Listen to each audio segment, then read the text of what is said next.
So we're here, final table, ladies and gentlemen, with 150,000 prize pool, as that was the guaranteed.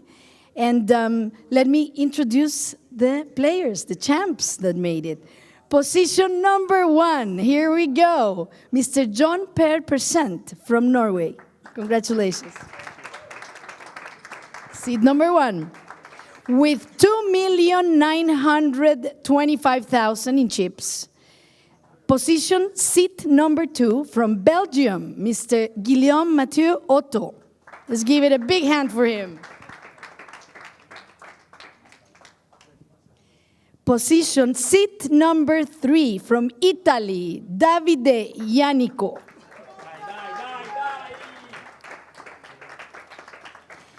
Seat number 4 from England, Christopher Convery. From South Africa, amazing. Seat number 5 from Belgium, Jichem Erwin Vassen. I'm sure I completely killed that one. Seat number 6, Maureen Romain Claude Gachet from France, with 4,800,000 in chips. Seat number 7, Agostino Vitiello from Italy with 750,000 in chips, the lower stack. But we wish you very good luck, because you're going to need it. Seat number 8, coming fresh from EPT with a 4th place, is Mr. Tomasz Brzezinski from Poland. Dealer, let's make the seat draw.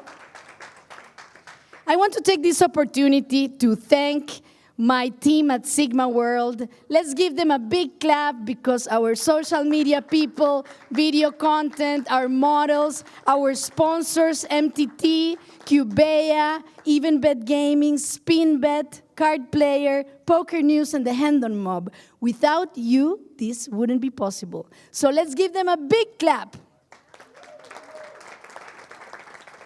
And now, where do I have the dealer? And I will give the microphone to our floorman. So congratulations, everybody. We are ready to begin. Button follow the position we had before. So the blinds are now 5,100. We resume the level from the 18 left on this level before. So good luck to everybody. You can prepare your deck. Yeah, phone on the table. Ah, okay.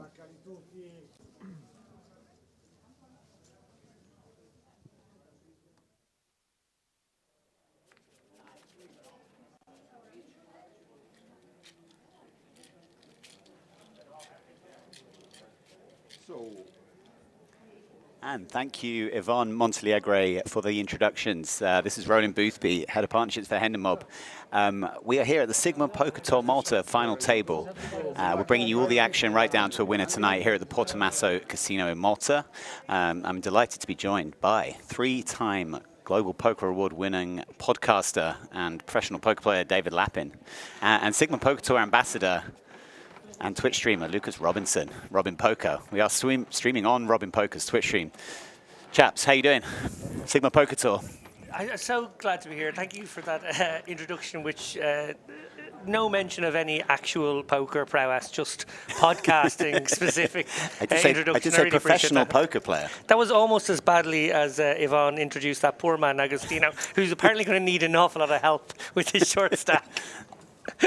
No, on a serious note, great to be here. Obviously, it's a wonderful occasion here in Portomaso Casino. These guys have been battling for a couple of days now.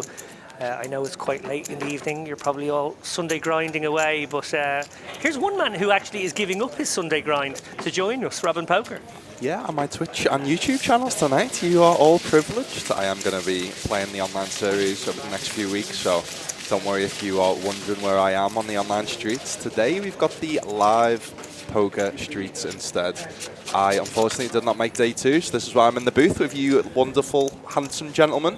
No better place to be. Yeah, we've got obviously me being based in Malta, David too. And yeah, it's going to be a very, very good show ahead of us today. 8 people left. We are all locked up. €3,600. €400 buy-in was the SiGMA Poker Tour main event. First place is a beautiful trophy and €28,500. Yeah, and it's fair to say, Roland, we have a bit of a star in our midst, a player who has shot into the limelight over the last, well, only a couple of weeks, really. A regular here on the poker scene who has suddenly moved up the levels. He's shot up several levels, right? Unbelievable. Thomas Brzezinski, you're seeing him there on your screen right now. Thomas, a local player here in Malta. He originates from Poland. Certainly when I was living here 4 or 5 years ago, he was playing the 200 and the €300 events that I would frequent here at the Portomaso Casino. And as Yvonne mentioned in the start of the show, just recently coming off the back of a $500,000 score at EPT Barcelona, coming 4th there. He 80x'd his second ever biggest score, and here he is following that up with another final table in a substantial field event, 411 runners here at SiGMA Poker Tour Malta, and he's in with a good shot of following up his biggest ever score with his second biggest ever score if things go well for him tonight, and he's coming in as the chip leader. Yeah, great shot here as chip leader, particularly at this particular juncture of the tournament where ICM is basically peaking right now. He can really lean on these middling stacks who are all trying not to get in the mix, if you like, aware that there are a couple of short stacks around who they'd really like to see bow out before they have to make their own stands. And an interesting dynamic we're going to see here is, as you might expect in a €400 tournament, we've got a wide array of poker experience. We've got a couple of players with no recorded live cashes at all, and a few players who will be competing for their biggest ever score. Thomas, coming off the back of a $500,000 score, can apply a lot of pressure and also can feel in a very sort of confident that he's not playing for an amount of money that's going to sort of make him uncomfortable. Absolutely, you've got to feel like the wind's at your back when you've just taken down, 600 bags. It's a pretty nice situation. But also, innocuous as it might seem, that first hand already, I think, telling us an awful lot about what's going to happen here. We had the ace-6 open, probably on the light side of opens you want to go from the hijack there, but immediately just deciding to use some post-flop ICM pressure, flat the button, probably look to take the pot away from his opponent on a lot of runouts, immediately gets the opportunity when the opponent checks the 10 high board and he takes his stab. Did happen to have the best hand as it happened to be, but clearly he had some intent there. Lucas, looking at a hand like that again, as I said, maybe a little bit innocuous, but I think it does maybe signal some sort of statement of intent from him. Yeah, I had an interest, and I made the final table of the Hendon Mob side event yesterday. Did unfortunately not win it, came 3rd for 2.2k. I had a spot where I opened under the gun as the chip leader. 24 big blinds effective, everyone's pretty sure. I ran the spot in a solver, and actually 8 is slightly break even, and it was actually better to open ace-2, ace-3 suited. So you see this a lot. Obviously we all know that 8 is a better hand than ace-2, ace-3 suited, but with ICM it's a lot of blocker effect. It's obviously, I still will always open 8s over an ace-2 suited any day of the week, but as we talk about blockers, these two hands, no ace involved, but 2 big hands nonetheless. Pocket 9s versus the king, queen suited. 750.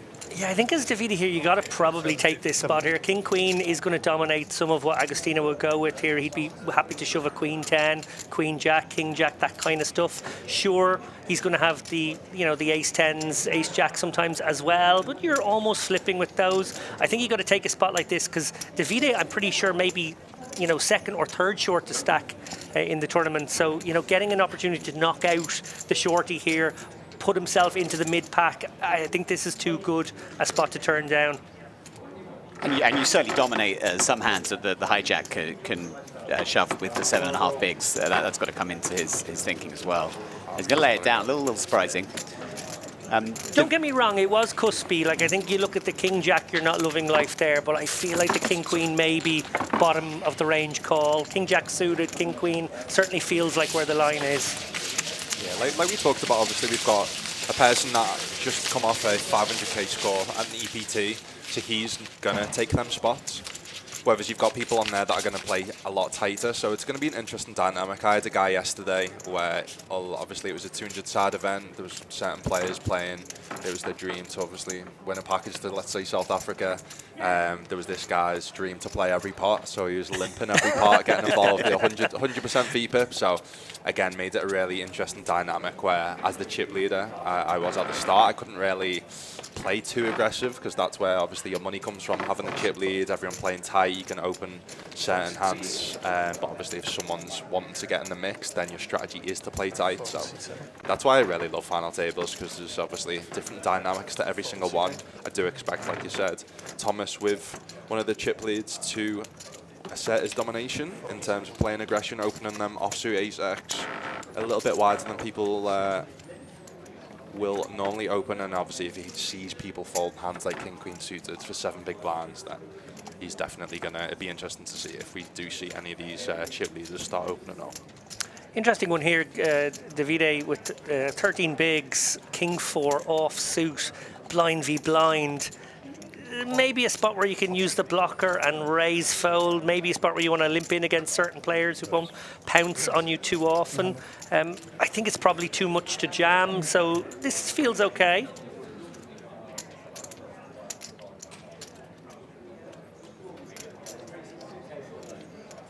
Davide is a player without, not with an insignificant level of poker experience to his name. 120,000 euros in cashes. I think when I see a player of that ilk, I think like decent recreational or perhaps an aspiring grinder, but certainly not a player lacking in experience at this stage of a 400 euro tournament usually.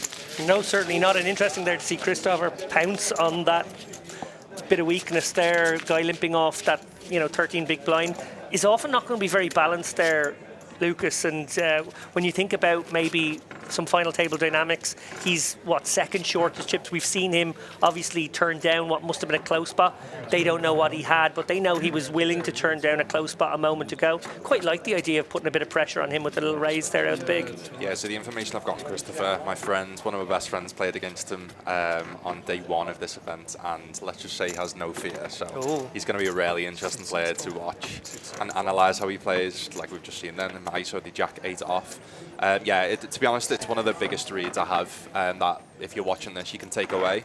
When people flat the small blind, you're actually, off low chip stacks, you're actually meant to flat some very strong hands as traps, and most people don't. So when you do actually limp, I tend to over-jam or over-isolate, to be honest. And even more so at these final tables, and they were printing on the final table for me yesterday.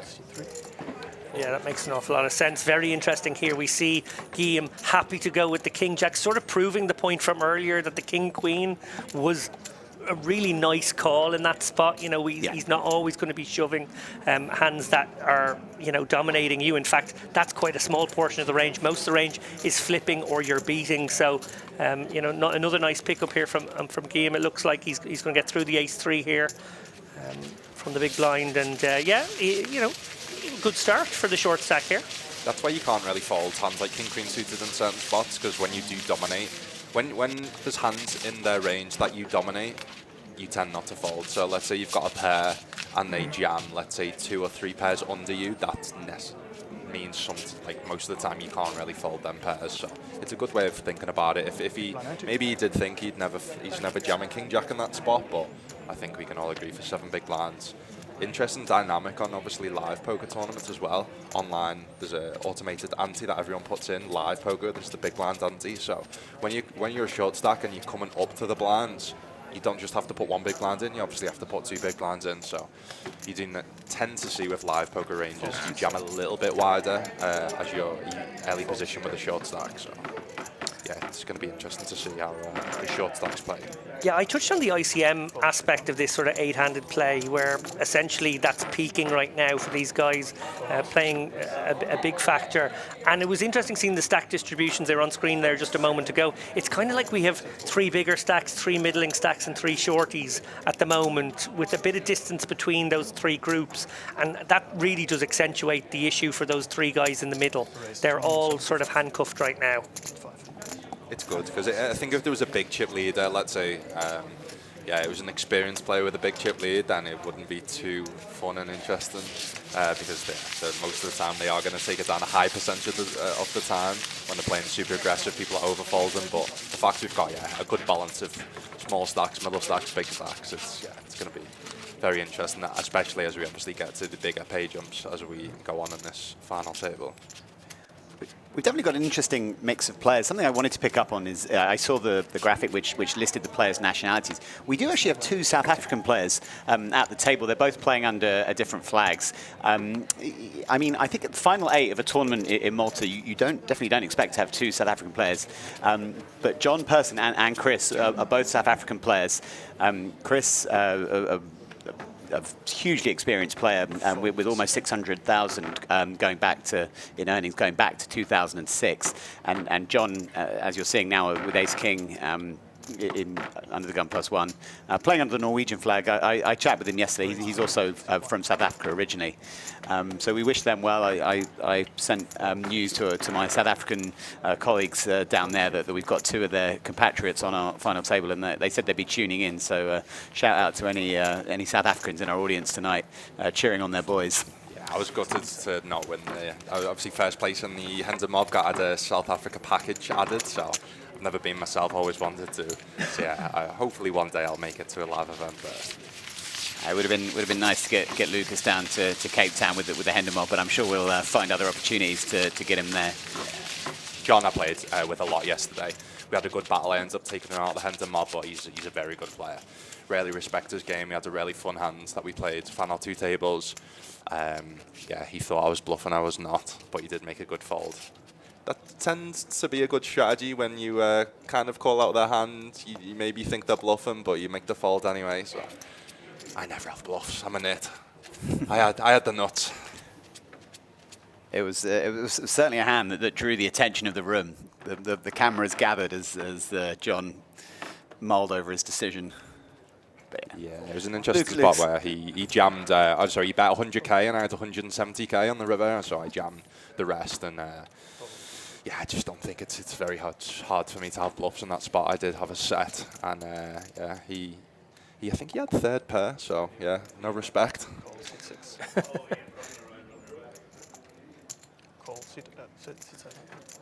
We've got Giovanni in the YouTube chat, says Roland, yo baby. Giovanni, hey Giovanni, how you doing? Oh, Giovanni, yeah, well, he's a local legend down in South Africa, one of the top players down there, and yeah, a few deep runs in the WSOP main recently. One of which we had our chairs were back to back with each other on deep in the 2024 main. Nice to experience that with him. Interesting little hand in progress here. Romain has limped the Jack-4 suited on the button here into 2 shorter stacks.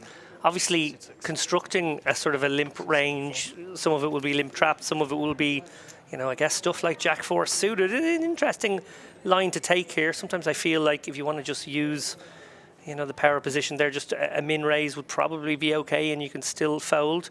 But as we see this one has developed, it's very, very poor news for Romain here. The Jack 9-9, he probably feels like he's going to be good most of the time here. Tomas happy to proceed here slowly with the 9-4.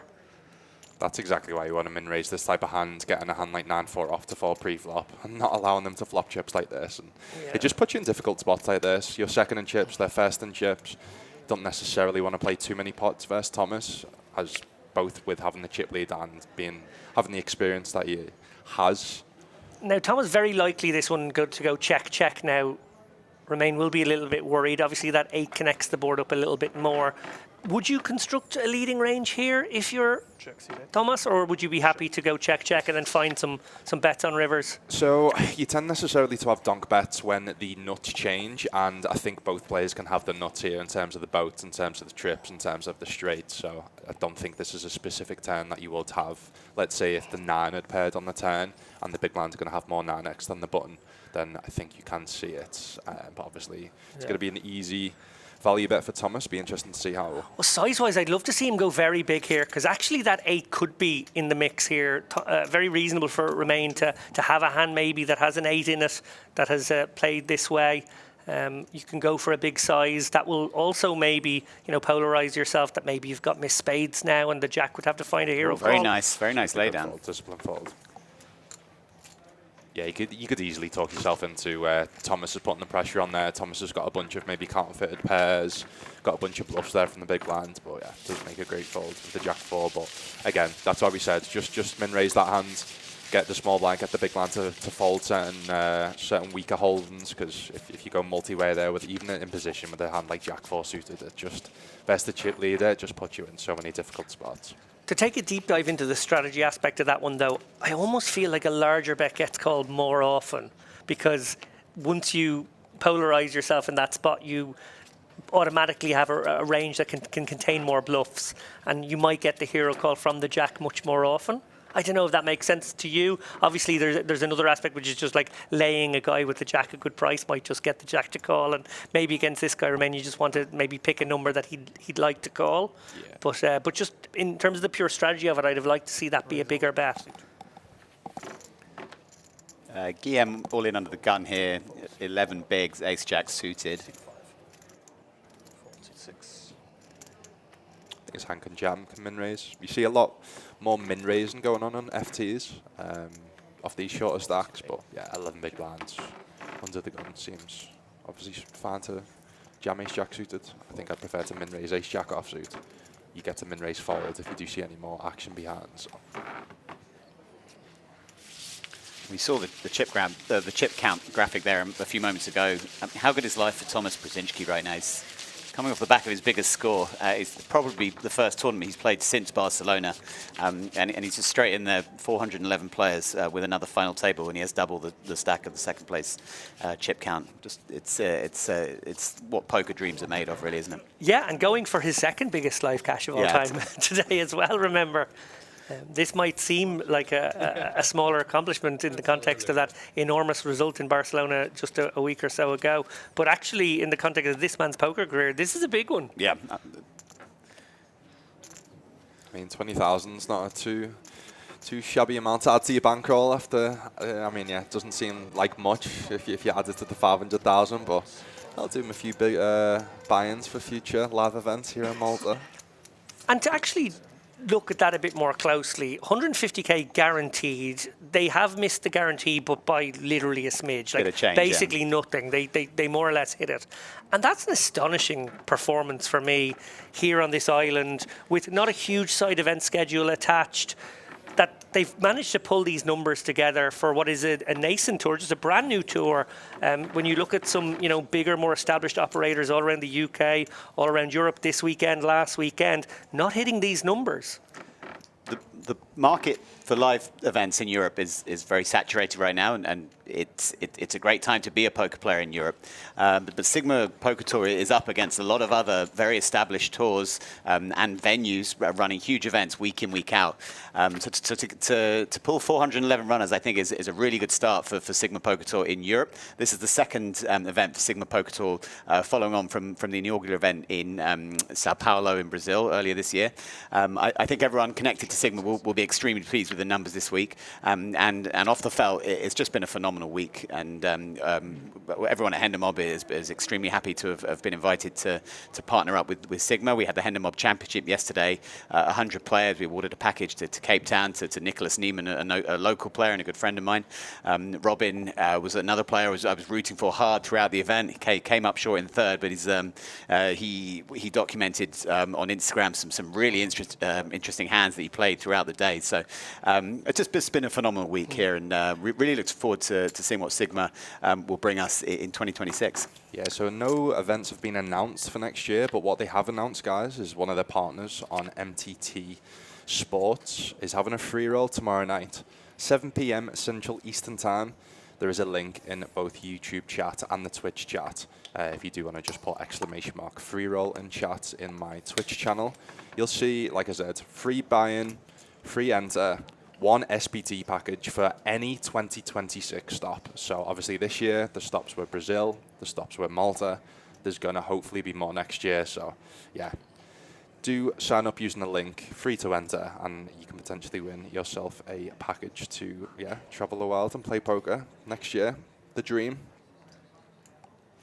Well, from dream to nightmare here. Guillaume considering a stab at this one now. He thinks the better of it. Obviously, remain here. This hand's been played pretty passively throughout.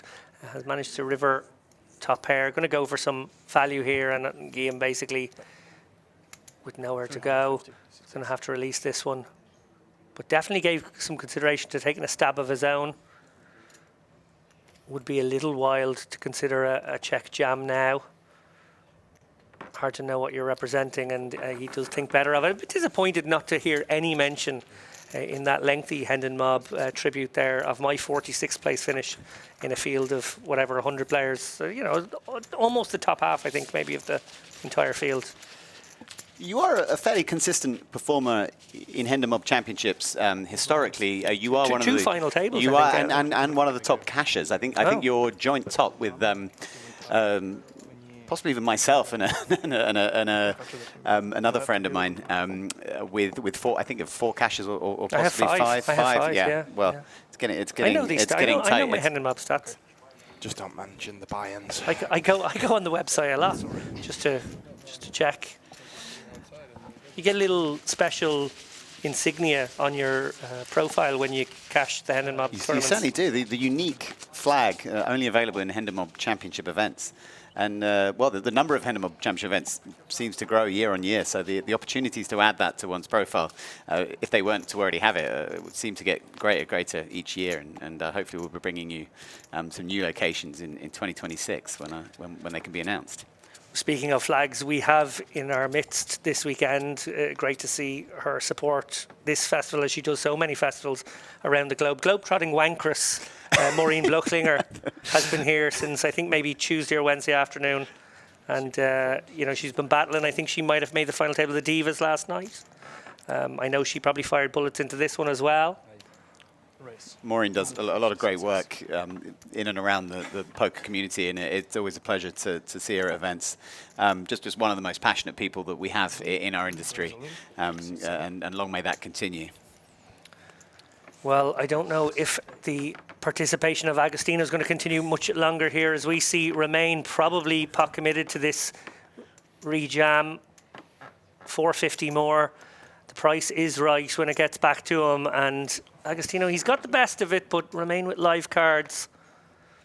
And Davide, delighted to see his fellow short stack go out here. He'll be funking for a jack or 10 here. I think the price is right, but I wouldn't be surprised to see a fold here, to be honest. 700. I think, yeah. Just the way I've seen Romain play, obviously limp the button. Showdown. Does make the call, though, yeah. Yeah, another 450. I don't think he can get away. Looks kind of frustrated because it's got almost 40% equity. It's one of the best case scenarios. You're not dominated with any pairs. Obviously, ace jack, king jack, they could have as well. So, I mean, he was never going to see jack 9 there, and his reaction was almost one of frustration. Oh, Okay, little something for everyone. Little spice in the flop. Oh, and that looks like the end for Augustino, who, well, let's be honest, she predicted it. Yvonne Montialegre. The death knell of Augustino was somewhat somewhat forecasted in the player introductions. GG's to him. Some savagery there from Yvonne. There was a lot of savagery. Yeah, she is a force of nature. Usually doesn't deploy that force to Such a balk degree, a player quite so hard. But you know, I'm here for it.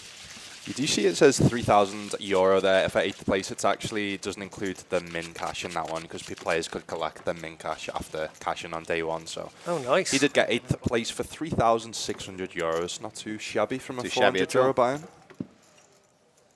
Fantastic stuff. Can head out to Patcheville tonight. Oh yeah. Do some damage in some of the bars. Just do a little shout out to obviously those that are new to maybe my channel, don't really know much about me. Obviously I'm an ambassador for SiGMA Poker Tour, but I'm also an ambassador for Poker News, so shout out to them. Obviously doing amazing coverage here at this live series, and obviously most live series across the world. So shout out to them. Obviously check out the Poker News website for all your updated poker news. If you are checking out my channel, both on Twitch and YouTube, I do now stream mostly online MTTs. They're 4 or 5 days a week. I'm going to be streaming a lot over the next 3 weeks. We've obviously got the big online series on all the sites. So, yeah, my partners I work with right now with the poker news are WPT Global and 888 Poker. So I'm going to be playing loads of their online series. And my next live series is going to be here in Malta. Yeah, we've got a bunch. Obviously, we've got the Malta Poker Festival, the end of October, which also Yvonne runs, so it's always a super fun event. Malta Poker Festival, mostly that is a €550 main event. Similar players. Yeah, obviously I've played all week, not really done much apart from the 3rd place, but it's always the Malta Poker Festival for me is everyone comes in, has a really good time, drinking, partying. The poker's almost kind of like on the side, so yeah, if you do want a fun spot, then definitely come to Malta, end of October. There was an incredulous look from myself and David Lappin when Lucas said he didn't do much. Three tournament apart buy-ins. from a 3rd place in the premier side event of the festival. Yeah. We don't count 3rd places. We need to... Well, I've still never won a live poker trophy, so... You're about 24. What is these kids? These kids, jeez. We're greedy. But speaking about WPT Global, David Lappin, do you want to share some news? I know, obviously, you've recently signed with them. Yeah, look, obviously Dara and I and the chip race team, Barry and my partner Sharon, have been plugging away for a decade, making content, mostly podcast stuff, the lock-in show, some strategy videos and whatnot. And we found ourselves homeless. At the end of May, we got the news about a month earlier that we were no longer part of Unibet Poker's plans. Unfortunately, they had been so good to this show for so long. We were sad to leave them, but we put our feelers out. And very fortunately, WPT Global said that they would like us to, they backed up the truck. Like, what can I say? They arrived with the big lorry full of money, mostly to Darrow Carney's house, it must be said. I think I only got a few, a couple of the run-off. The ones that blow off the top. Yeah, exactly. We were very fortunate to be able to keep the show on the road. And I hope people here tuning in will, if they haven't heard the chip race before, give it a chance. It's on all the places you find your podcasts. And hopefully go from strength to strength. Lots of great guests in the pipeline. And the last 5 or 6 shows have been great. Had Gus Hansen on, had Doug Polk, Seth Davies was on the last show. So some big names in the poker world. And some great interviews. Sometimes they stoop as low as Roland Boothby. So, I mean, they take an array of... We've had Lucas Robinson as well. Yeah, don't worry. And me. Lucas Robinson, in fact, on recently. You were our lock-in guest, about maybe a month ago? Yeah, I was privileged great to fun be chatting on the to you. first ever time on the lock-in. So I've been a couple of episodes. So explain to the people, so how many episodes go out weekly, monthly? It's the certain days it's uploaded on? Just so people. I'm not consistent with the days, but we do pretty much put something out every week. Yeah. Look, it's been going a long time. I think maybe between both shows we're up to something like 270, 280 episodes. Roland, I know you were a podcaster for a while.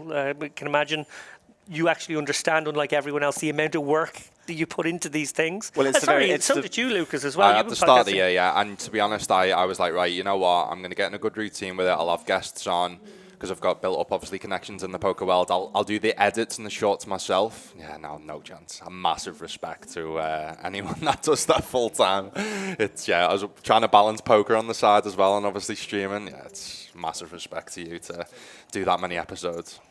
Yeah, it is quite the grind, it must be said, as we take a look at the hand in progress here. Once again, remain larger open size this time has forced himself to be pot committed. Who probably would have been pot committed to the small size anyway with a hand as strong as King Queen. Will he get the best of this one to, improve his chances, or will he double up a short stack once again?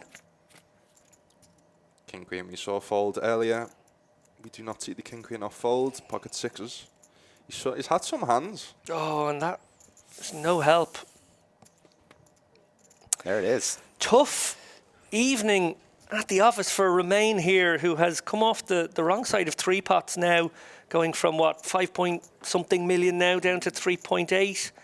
Obviously, he is still in a great spot, but psychologically, and this is something I think is really important, maybe you can speak to this, Lucas, I always feel like when I go into a final table, and these guys didn't have long, this wasn't like coming back the next day for it, most of my preparation goes into what happens if exactly what's happened to remain happens. What happens if I lose the first 2 pots? I double up the 2 short stacks twice, and now I'm pulled back into the pack, sort of not much ahead of the chasing pack, as we can see there. Erwin with 17 bigs, he's got 31, and they're like 5th and 2nd.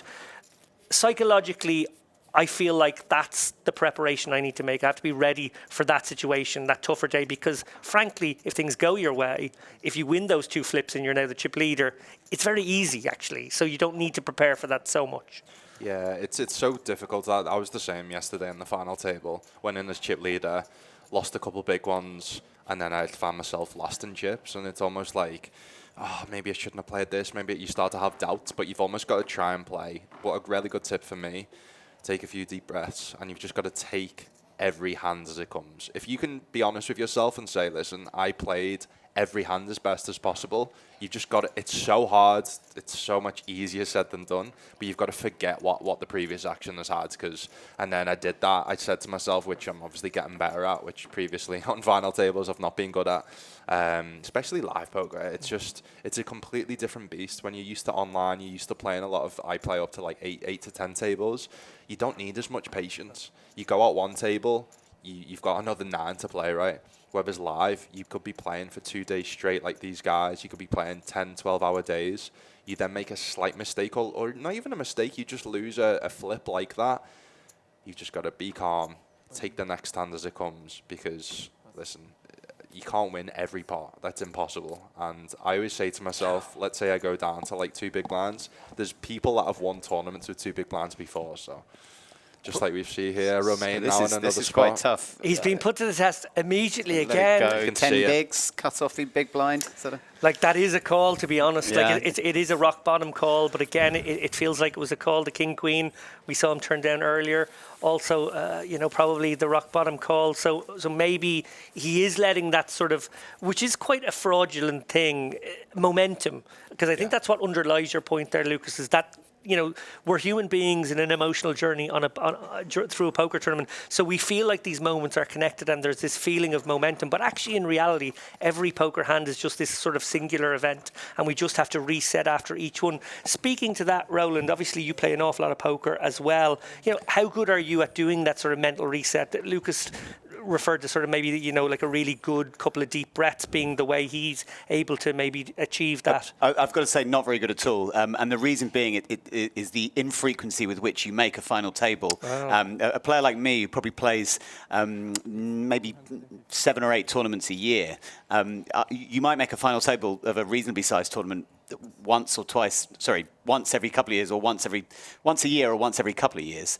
and you're telling yourself, you know full well that this is going to be your only shot at a decent final table for a significant amount of time. And when things don't go your way, you really start to second guess yourself. It's hard to get the reps in. It's like, obviously, for me, Game of Gold, I put all the study in as much as possible.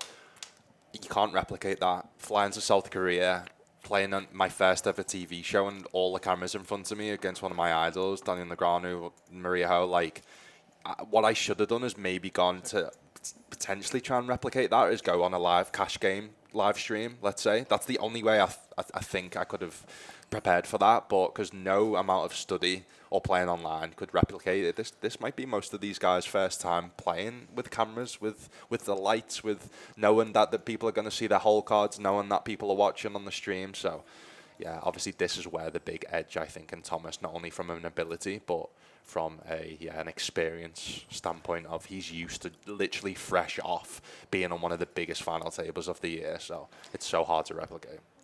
I think it's especially tough for recreational players, and the natural tendency is just to tighten up. You think this could be my only shot for a while. This could be my only shot, you know, in a lifetime almost in some of these situations. And the natural instinct, although it goes against everything you know, is to tighten up. When actually that's when you allow yourself to be run over. It's when you allow yourself to blind down. It's a recipe for you know, min cashing or not.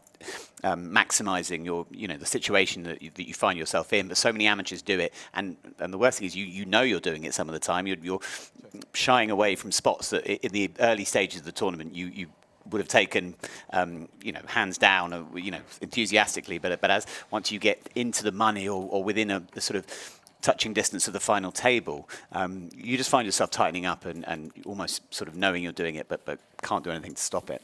And you can't even prepare. You can try and prepare, but then let's say you get a really bad beat. You've been playing for 2 days straight, like these guys have. You get a really bad beat on this final table. It's hard. I just thought of an analogy in my head then. Penalty shootouts. That was the one I thought of. I like my food, David, so I've just thought of a food analogy. No, I tend to not have any biscuits in my cupboard, because what I tend to do is, if at night I know I'm a little bit peckish, if I don't have the biscuits in, I won't eat the biscuits. If I know I've got the biscuits in, it's just too tempting. Yeah, you're there. It's the mental game.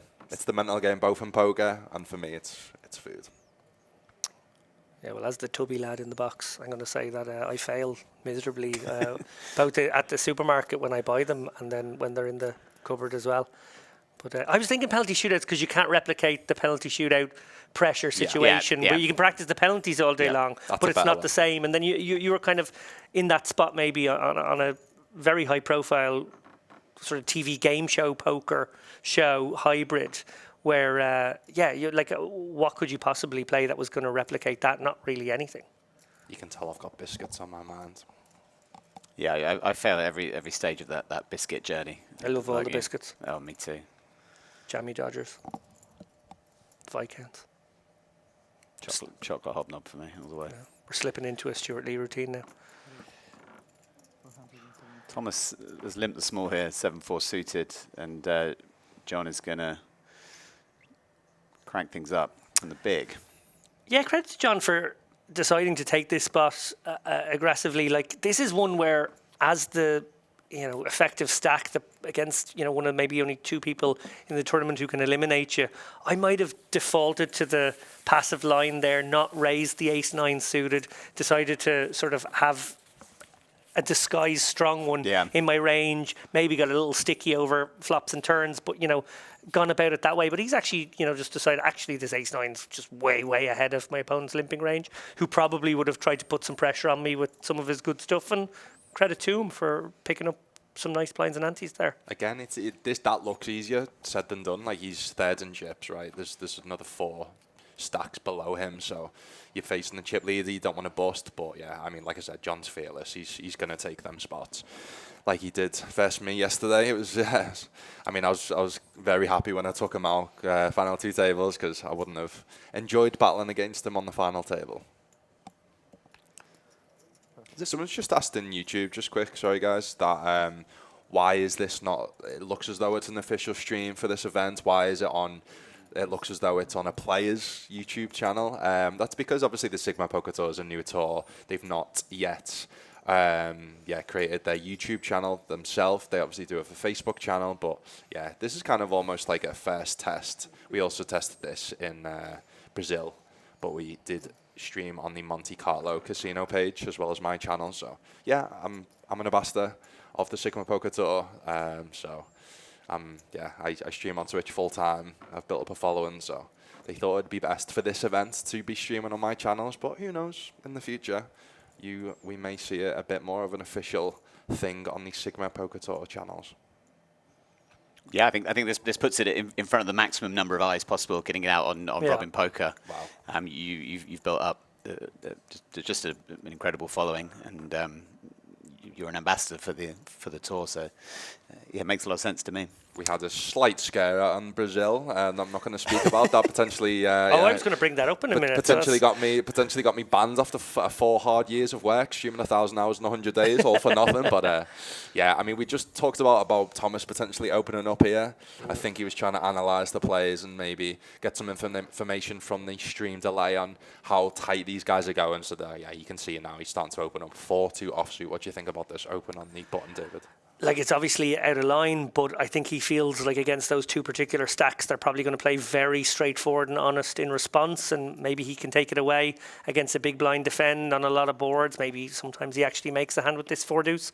I think there's a very wise check back here on what is a board that screams small blind and big blind flatting range in this spot where neither player really, sort of incentivized to get involved unless they have something. And when they have something that they're not willing to jam with, it is going to be clustered around that Broadway stuff, which obviously this board absolutely smashes. Pair is going to fire out a, looks like maybe 35% bet. Is that right? No, sorry, a bigger bet than that, about 60%. And it will obviously get the job done here. Neither opponent has anything. Nice to have that flush draw, and gutter is a bit of backup there, even with your top pair. I don't know about you guys, but I always have that thing where I'm like debating whether to open wide like that. Obviously, it's fine as the chip leader, but as soon as you open the bottom of the range, you always end up getting the action. And it's like, next time I won't do that. It comes, and you're like, you know what? These guys probably are overfolding. I'll do it again. 2 calls. Yeah. I do like the fact that he decided not to send good money after bad, though. I think that was good discipline from Thomas. You know, essentially, it was a pre-flop steal. Obviously, if he'd got heads up and, you know, maybe found the ace-high board or king-high board, he might have taken a little stab at it. But against 2 players, just shut down immediately there on a board that wouldn't favour him anyway. And I think that's just very good discipline there. He sort of saw the opportunity pre-flop and then saw that door close on him. That's what I'd recommend. Like, it's almost don't try it at home. Like, Thomas has the experience to know how to navigate these very poor hands post-flop. He has the discipline to not put any more chips in the middle. Some people may see that and go, right, as the chip leader, I'm going to open the button with 4-2 offsuit, and then they get a king-high board and they go, well, I've got a c-bet now because I've got 4 high, I've got bottom of my range. So it's having the discipline to, yes, open that if you think you're getting overfolds on the flop. But obviously, you've got 0 equity against 2 ranges, like you said, that have smashed that flop. Yeah, I think a lot of weaker players wouldn't have the judgment that Thomas showed there, and just might just chuck in a third pot, see the money that's in the pot pre, chuck in a third pot, thinking you might get a couple of snap folds from you know some middling suited hands, you know, black cards. But I really like the give up there from Thomas.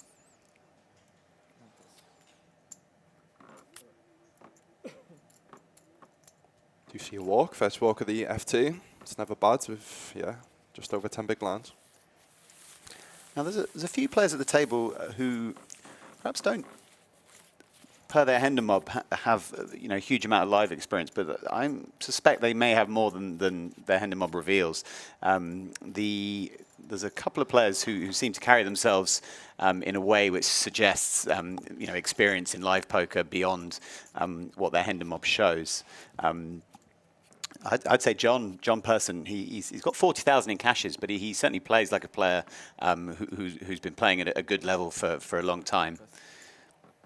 Yeah, that's why obviously I know that the Hender mob is incredible in terms of you tracking your own stats, but I'd never go, if someone's got, let's say, a lot of winnings on the Hender mob, it's the same with obviously if you get winnings on online poker, people necessarily, I always used to do it myself, I find if someone's got $1 million in winning in earnings, let's say, you may think that they're an amazing player, and then that's not necessarily the case. And obviously in John's case, you may look at his Hender mob and go, oh, he's not the strongest of players, he's not got that many deep runs, he's got not that many big final tables, but from my own previous experience from playing against him a lot, he's a solid player.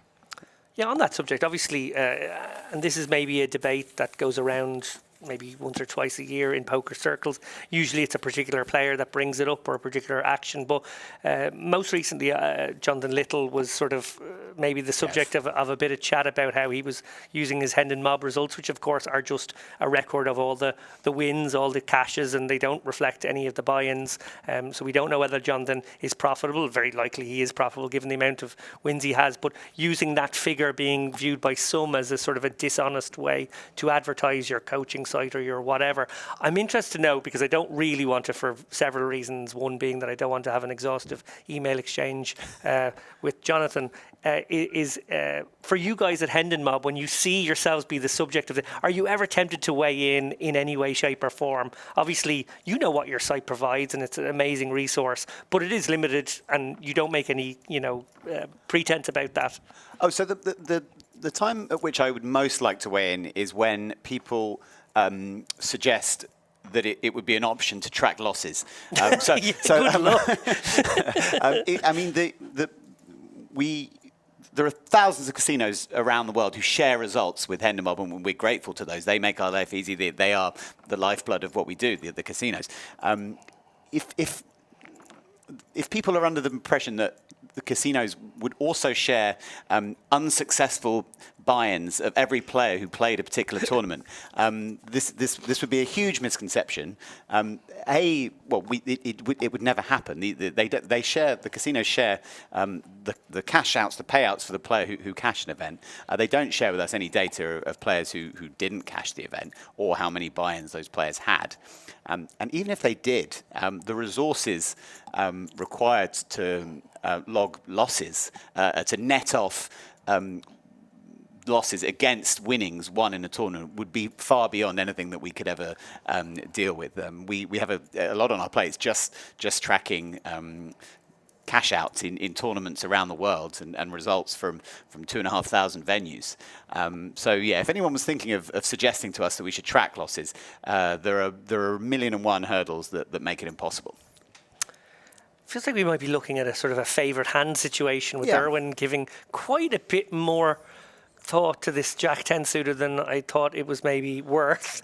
He does eventually let go and remain. If past is present, we'll certainly be letting go of this ace-3. Nice pickup for Guillaume, who is having a very nice start to this final table, given how he found himself at the beginning. Managed to chip up quite nicely. But yeah, no, going back to your point there, Roland, I completely agree. It becomes kind of ridiculous to suggest that we could do anything else. Getting that information to a singular database who do such a fantastic job, not just providing all that information for players, for their posterity and for informational purposes, but also the way that you guys support the industry writ large as well is huge. So it's a recent thing for me on Hendon Mob. I didn't quite realise until Brazil, to be honest with you, that people do collect the flags for getting cashes in live events. So I was never too fussed, to be honest, David. But to be honest, David, do you know what it was? It was actually the WPT voyage that we did. Because there was a unique flag because we were playing on international waters. Yeah. And people were obsessed. And I didn't get one myself and I wasn't too bothered. But looking back now, I am bothered. So yeah, if you guys do want to check out your own profile, you can see how many flags you've got from different countries. I think it's just a really cool thing. Like on my Instagram, if you go on my Instagram, Robin Poker, I do like live poker content when I go to live events. I've got almost my own flags where I do kind of Instagram story highlights of every live event I go to. So I've got different flags for every country I go to. So I started doing that and I was almost like, actually, I can kind of see why people do want to do this. So yeah, if you're interested in some of your favorite players, you can go to the Hendon Mob pages. If you want to see where David Lappin, the amount of countries he's cashed in. I haven't got many, to be honest, so there's no point in going on my profile. I think I have a solution, Rob. Okay, so we both live here in Malta. We both live in St. Julian sort of area. Yeah. Why don't we rent a pedal boat? You know, those little pedalos that are in Beluda Bay. Yeah. We take ourselves out 20 miles into international waters. We play some heads-ups, and then we report back to Roland, who I'm sure will stand over those results, and then we will be able to claim that flag. Yeah, but the issue is you'd beat me, so I wouldn't be able to claim a flag on my profile. We could play enough of them until we both had one. Well, I was just going to say, I played for a week straight on the WPT voyage and didn't get any, so we'd have to play for a long time. Bring the sun cream. We don't need any more dubious claims on far-flung flags. So we're quite enough to do. I'd love to see some of your emails requests that you get.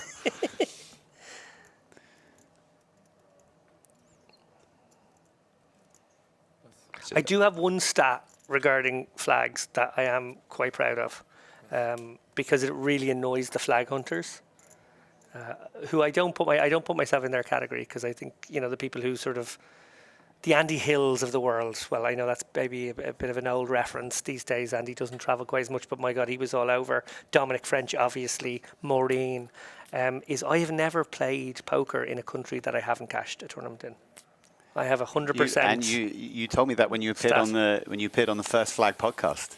Did I say that then? You did indeed. It's still true. And it it's still holds true true years today. Later. The QR code you're seeing in the top left of your screen, folks, is the code to join the SiGMA Poker Tour free roll. That free roll is giving away a ticket to SiGMA Poker Tour 2026. And that free roll takes place tomorrow at 7 p.m. Central Eastern Time, so 6 p.m. UK time, and it's on MTT Sports. I'm checking out the website, to be honest, because I was looking to play some in terms of trying to get some buy-ins and satellites for this event. And yeah, it looks clean. Software looks clean. So obviously you can use the link both in the YouTube chat and the Twitch chat, but you can also use that barcode. Scan the barcode, top left. Sign up for free. Don't need to deposit any money. And yeah, there's a really big free roll happening tomorrow night. I feel like I'm in the future with these barcodes. Wow. People can just, like open up their camera with their photograph option and just roll it over that and it's going to pop up? Yeah, so if you're a bit of a boomer like David, yes, that is correct. Took the words right out of my mouth. Yeah, wow. You can do that as the technology. If you just open up your camera, instead of taking a selfie, you do know what a selfie is, right, David? I managed, just about during COVID, I managed to get the menus on some restaurants that I go to. That was my introduction to it. You know what? I think of that every time. I think of that of my nana or granddad, and I'm like, if they rock up and they only have barcodes to a restaurant menu, like, what are people going to do? Pull out their flip phone? Yeah. No, well, you know what? One of my uncle's friends who comes to visit, they love Malta. They come and just drink and party. They, he has a flip phone, and I'm like, how do you get a buy in this life, in this day and age? But he does. Well, tough old day at the office again for Remain here, who's ended up with 10 high somehow on this fairly coordinated board, somehow does not connect. And John Purr going to go for some thin value here. I like the bet. We'll get called by an 8. We'll get called by a 7 probably, and won't get called by 10 high, but a nice pickup. And Remain now probably mid-pack, probably like 4 of, I want to say now after that. Yeah, this is the exact situation we were talking, gentlemen, about just keeping your head. You've still got a nice stack. You're still middle in chips. Obviously, yeah, you've lost a few pots. You can almost see the frustration in his face, but you've just got to let it go. Listen, you're in final 8 of a big tournament, big series. You still got a really good chance of winning a lot of money and a trophy. So well said.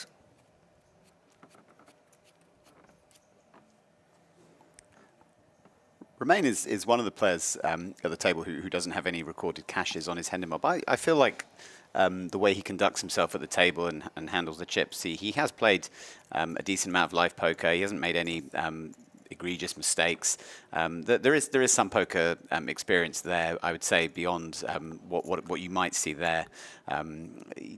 Certainly not a player who's out of his depth at this €400 final table.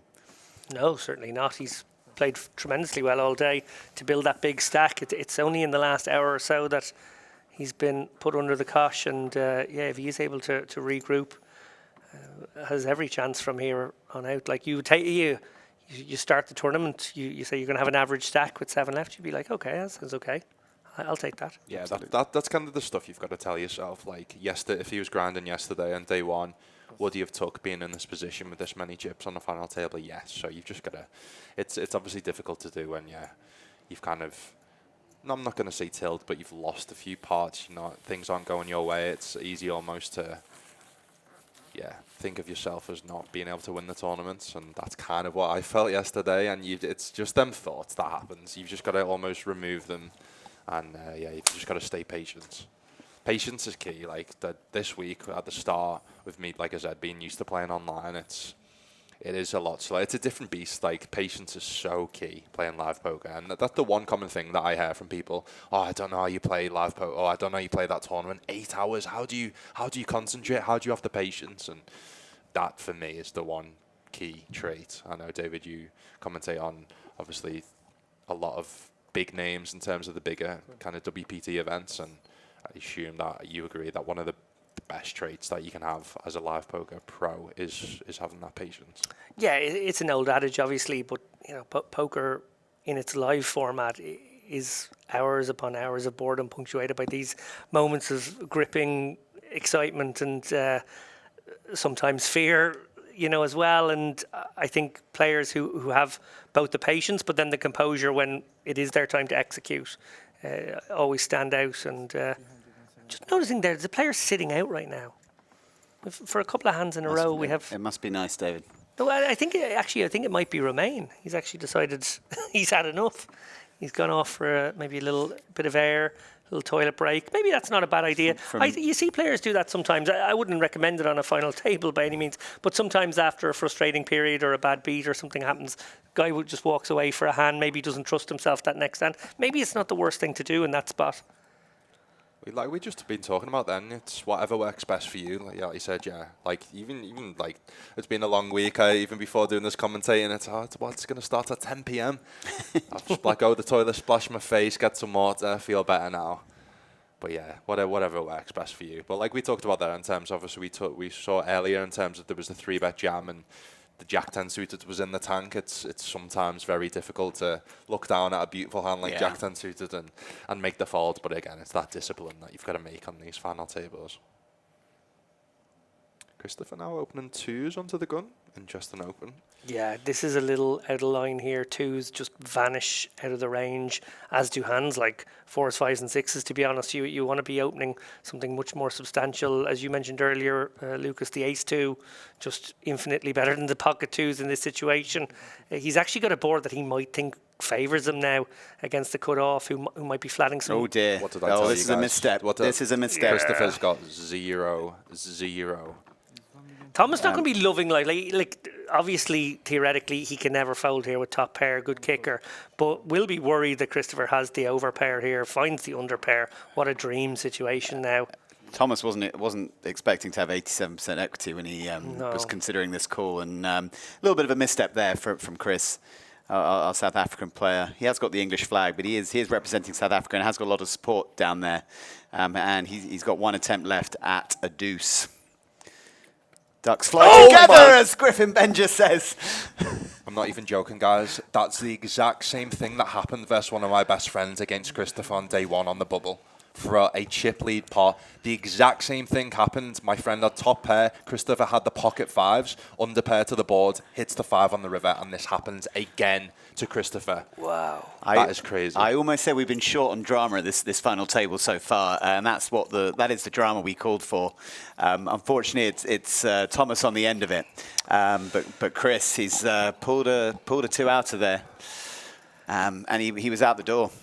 Yeah, like I sort of don't love anyone's play on any street there. The open is absolutely out of line. The King 7 is a very optimistic flat from the cutoff there. Thomas, obviously with the chip lead, trying to, maybe lean on his opponent. But Christopher, clearly with that jam on that board, was not the kind of player you wanted to really do that against in the long run. He happened to have top pair, good kicker when it came out. Obviously makes the call, gets himself in that amazing spot. But my God, how that has changed the complexion of this tournament. Instead of having a runaway chip leader with 8 million and a player out the door from that mid pack, we now have the sort of stacks all concertining. They're kind of getting close to one another again.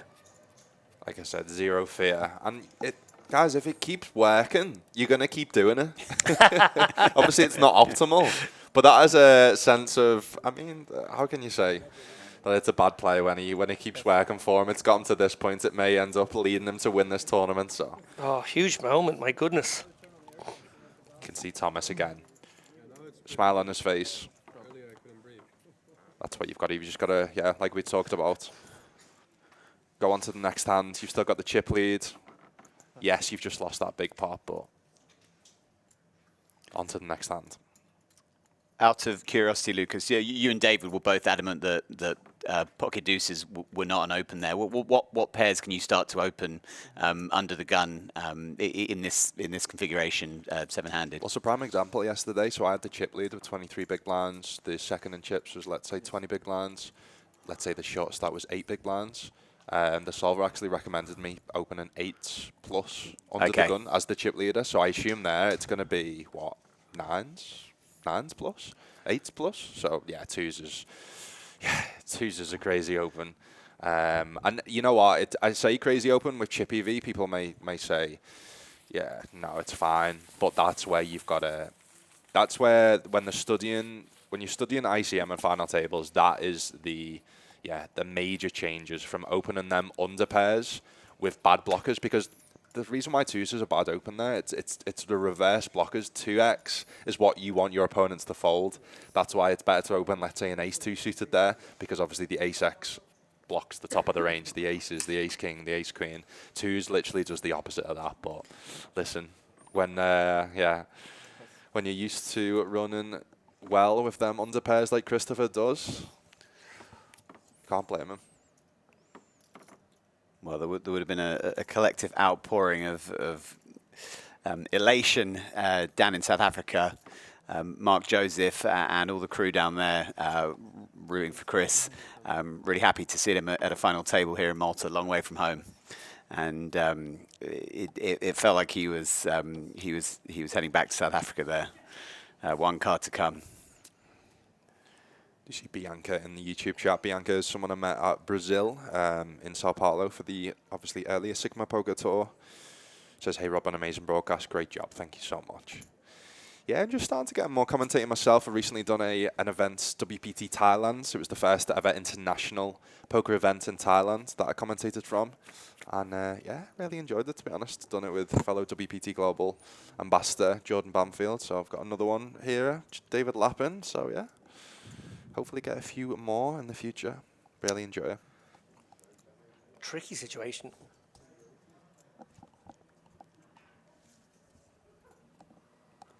Here as we see Irwin flop an awkward amount of equity here. Bottom pair, couple of back doors to go with. You sort of don't really want to surrender this, but he's playing so shallow, and it is an ace-high board here against a player like John, who is going to be opening a lot of ace-x here, maybe all the ace-x from the hijack. And you know, you don't really want to play a hand like 10-6 suited, flop something and fold, particularly when you have that backup.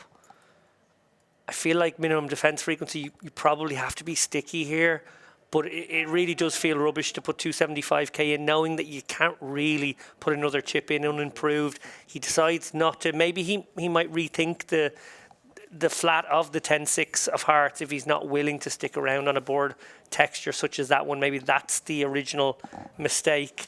It's very awkward. It is a very tough spot. You have to be so good to navigate those suited hands post flop in high ICM environments, and you know, you're talking about doing your ICM prep and stuff like that. Lucas, would you have found that flat with the suited 10-6 in the first place? And then once you make that amount of equity, admittedly on an awkward enough ace-high board, would you have got sticky at least for one street? Yeah, I think that's a fold pre if, let's say, there's a shorter stack on 2 or 3 big blinds and you almost guaranteed a pay jump. But yeah, with kind of the shallow pay jumps and suited 10x, 10-6 suited is fine to defend. Yeah, I mean, you've got a backdoor flush, backdoor straight, you've got bottom pair. Ace-high boards look scary, but it's obviously a board that, yeah, the opener is going to, and a capable player is going to be c-betting range in that spot. I think on that board as well, there's some bigger sizes as well. So the fact he goes small means you've got to defend more. Wouldn't actually mind the check raise there over the fold, like the call as well. So again, it's easier said than done. And you can study all them spots all you want, but until you get under the cameras, the lights, the action, you're playing for obviously, I'm not going to say life-changing money, but potentially, obviously, winning 20,000 euros could be life-changing for some. So, yeah, it's people tend to go with a kind of tighter strategy in them spots and overfold, and that's where you see the more experienced players like a John open up, c-bet range. I think it's going to print versus population. So. Yeah, speaking of John there, and you've obviously mentioned his connection to South Africa. He won the Sunbet Poker Tour event in Pretoria a few years back. And actually, I remember playing against him. It only dawned on me there a moment ago at the PokerStars Summer Festival here in Malta in 2022. We were at the same table for a little while during that tournament. I think pretty sure we were at the same table when we both got through the money bubble in that one. I don't know how deep he went in it, but he had a decently deep run. Yeah, I spoke to John yesterday. He seems to split his time between South Africa and Europe. Travels a lot. That's why we see him popping up in Europe from time to time. He's had a phenomenal week. He's Final table the Hendon Mob event yesterday. Now he's super deep here and playing really well and sort of putting himself in with a really good chance of a deep run. And we saw from the chip distribution graphic a few moments ago, Thomas has really been sucked back in to the middle of the field. It's incredible how that river deuce has kind of changed the complexion of this final table for everyone. There we go again. Yes, he does love these small pairs, it must be said. Apparently, Mark in the YouTube chat says Chris lives in Malta for 6 months of the year. So. Okay, yeah, that marries up with the conversation I had with him yesterday. He's in Europe. He's in Europe a fair bit, but he's also was also playing in Cape Town in November of last year when the Hendon Mob were down there. They've also done his picture dirty. He looks like he's asleep in this picture. He's definitely not asleep on this final table, let me tell you. Yeah, like I said, he's got no fear, and I, to be honest, I love it. Like I obviously don't love the play with the deuces. Yeah, obviously my friend was absolutely fuming that he lost that chip lead pot to him on the bubble. But if I would recommend one strategy, it would be more loose than tight. I think, yeah, especially in Brazil. I was speaking to a Brazilian streamer who's sponsored by WPT Global at this event, and he was talking about how he's like, it's quite a lot easier to play in Europe, isn't it? Like playing in Brazil is quite difficult. Everyone's super aggressive, like, and he was explaining how even like the badder players are hard to play against because they are just super aggressive. Let's say, obviously in a bad way, like jamming the twos in that spot. But when you know you're playing against someone who has zero fear and can have pretty much any combo in any spot, like it's just super difficult to play.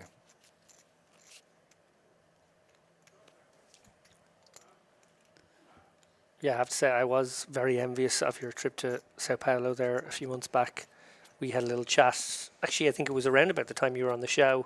Maybe you just come back from it. I was on the Poker Face podcast. That's the SiGMA Poker Tour podcast that Yvonne herself hosts. I think you were her first guest. I might have been her second. And I think I got the call.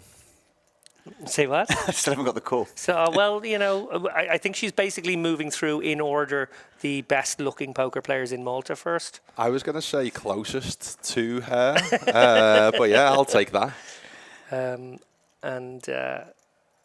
Yeah, I do. She talked a little bit about the experience as well, and it just sounded like such a great time. Yeah, I mean, honestly, obviously work with SiGMA Poker Tour, but yeah, in Sao Paulo, the Monte Poker Club. Monte Carlo. Monte Carlo. Sorry, yeah, Monte Carlo. It was. I mean, Roland, you were there. It was the You were there as well. Absolutely. For me, it was the number one most unique poker experience I've ever experienced. It was the most out of line poker venue it's possible to imagine. I haven't been arriving home. I couldn't really find the words to describe it. Right, because you had poker, you had entertainment, you had dancers, you had robots, you had opera singers, you had. Sorry, what? All the free in big giraffe costumes, all the free food and booze that you could possibly want to drink in a given day, at your behest, 24 hours a day. What a life! Chocolate pizza. Yeah, it was because you know what? On day two, I was thinking, why is there all these like there's women in dresses, like high heels, like guys, big watches, suits, and I'm like, they're not. Why are they not playing poker? It's a poker club. Not realizing that people basically pay an entry to get free alcohol, free food, and it's almost like a cool thing to be in Sao Paulo. So you've got all the big influencers there, you've got the big celebrities, there's people vlogging, live streaming. It was honestly incredible. So yeah, if you're ever in the Sao Paulo area, I only experienced that in Sao Paulo. So interesting one. Graphically, we're not completely on the ball here, I know, because we did see a call in the big blind in this spot as well. Christopher has c-bet on the 7-7-7 flop here, and Romain has just taken the bull by the horns here, shifted in here with the king-queen suited. Obviously, ace high, well, we see there Thomas did. We're catching up graphically here. Thomas quickly folds the queen four, obviously, to that much action. Christopher, I guess he has to put his opponent on some sort of middling pocket pair now. It feels like maybe a pocket fives, pocket sixes has just decided to do this. Hard to find bluffs on the 7-7-7 texture. It must be said, Christopher, wondering if ace high could be good often enough here. Well, I don't like this versus Christopher, specifically versus Christopher. I mean, you've seen that because he might just snap you off with the ace-jack for sure. or like 2s, 3. I mean, you have equity versus the lower pairs, but we've seen he has zero fear. I mean, fighting zero fear versus zero fear is normally not a bad combination, but yeah, I mean, he gets it done. Wow, what a play by Romain. What's Romain's thinking in this play? I'm a little sort of confused by the hand. Look, yeah, without trying to sort of support the logic of the play hugely, because I do think it's maybe a little too above the rim, a bit too audacious. But I think Lucas did hit on what he's thinking, which is that he's going to have equity against, you know, the pocket fives that might call him. He's going to blast the ace highs off. Basically, anyone without a pair or a 7 is going to be put in a pretty tough spot here. You know, if you're sitting there with ace king, you're not loving life either. So, you know, I guess just deciding that maybe he takes a situation like that, he gets to be in reasonable shape against the small pairs that would call. He gets to, you know, push off the ace highs. It worked, but, you know, maybe it's a don't try this at home moment. Yeah, a little unconventional there from Romain. Again, it's again, Into the pre-flop razor as well, right? Was Christopher the pre-flop? That's what made me most curious to make that move into the pre-flop razor on 777 is will often be quite suicidal. Thinking about it, I actually don't hate it. You block the kings, you block the queens, so they're the top of the pairs. Yeah, you get the ace high to fold. Versus Christopher, let's say you think he's going to be c-betting too wide. So, again, these guys have played obviously a lot more hours against each other than what we've seen. So maybe he's seen them do that play and fold previously. So, yeah, I don't hate it because, yeah, you're going to have decent equity if you do get called. It's just with the big stack being in the big blinds. And, yeah, I think King Queen suited is just going to be fine to just flat and just let Christopher kind of bluff into you if you do hit a king or a queen. But just get it through. Christopher is unafraid to put chips in the middle. I think it's a safe conclusion that we've drawn from this final table so far. When I seen he was at the final table, I was like, this is going to be fun. This is going to be fun, boys. Do we like A7 off here? Again, I think it's a little too loose. Certainly the suited variety is going to be in there all the time. I think off that particular stack, he is in a sort of ICM conundrum for sure. This is a disaster for Christopher now, knowing how fast he plays his draws. Wow. He's obviously going to, you know, oh, he does slow down there, luckily enough. That's good. It's a nice bit of awareness. John, obviously in dreamland here with the flop nuts. Going to pursue value here. Going to maybe come to the conclusion that Christopher might have taken a stab with no equity and maybe has a lot of strong hands on this boards that he would be willing to check back. He's going to pursue value in the form of 375k, and if this comes a 6, it would be an absolute disaster. Jack could potentially get him into trouble as well, or an ace. That's going to kill the action. Yeah, John is just absolutely despising that run out. Feeling now like even if he's up against pocket twos, he's just been overtaken. It's pretty nasty. To have only 1% on the flop and this be the run out, I think this is the only way that, yeah, Christopher can potentially win, but he does go for the quick check back. And he does lose to the queen jack. Yeah, I mean, when you flop the absolute nuts on the flop and that comes that run out, you're sick to your stomach, but John does win. You ever leading out on that 8, 9, 10 texture? I wouldn't mind a lead out from the big blind there. I think it's definitely got some merit. So you tend to see the leads when the opener can't have the nut straights. So you tend to see mostly on the 5, 6, 7s. When the big blind can have both, obviously can have all the 2 pairs, can have the bottoms straights, can have the top straights. So that obviously the opener can have both the offsuit combos of queen jack and the suited combos of queen jack. So, but yeah, I mean, if you think people are going to overfold there with their ace x, king x, then I think it's fine. But you tend to see that's why you don't really tend to see donk leads on the 2, 3, 5 boards, because ace high has a good shot. So you don't get them ace x hands to fold. So yeah, the more study I'm been doing, the more I just simplify and don't really have too many donk leads from the flop. The EV is exactly the same. Obviously certain people are going to overfold, but I really like doing it when you have the nuts, because people just don't believe you. They're like, what, you're donk leading here with the nuts? No, I don't believe you. You tend not to get the overfolds that you see in certain spots, like donk lead and paired boards on the turn, let's say. Ooh, we do now see Romain. He's picked up some hands so far, guys. Now with the best of them. Does open up the aces. John now with the chip lead, I think, overall in the tournament after that last hand. To show some discipline there with the king-9. And Guillaume, it's one of those ones that's kind of tempting again. Now, the thing about Romain is he's gone for this larger sizing. Really don't like it. There's no reason not to min here. 400k is just going to get a lot more folds from precisely the big blind as well, who is maybe going to be turned off, although he is finding a customer, so it has worked out in this situation. And should Guillaume pick up any equity here, he's probably got to go with it. So every chance Romain gets his customer on the hook here. Well, not on that board. Yeah, not a great board for You're both. not even loving it as Romain now anymore. Like, stack to pot ratio is so low. It's probably like what? Well, it's actually kind of easy to work out, 1.6 to 1. Yeah. But it's yeah. It's one of them spots where if they've got a better hand, the big land's got a better hand, they've got a better hand. You've kind of just got to pay them off. But yeah, doesn't get any action from the 7-5. It's difficult because the 7-5 can make straights, can make flushes. You've got just over 10 big blinds, so. But yeah, like you said, there's no need to go that big size from Romain. I tend to see, I don't know about you guys, is when someone's opening a little bit bigger on FTs, I tend to see them not as an experienced player because Agree. just min raise, just use a min raise. With these shallow stacks, you still get the same value. You lose less when you've got bottom of your range.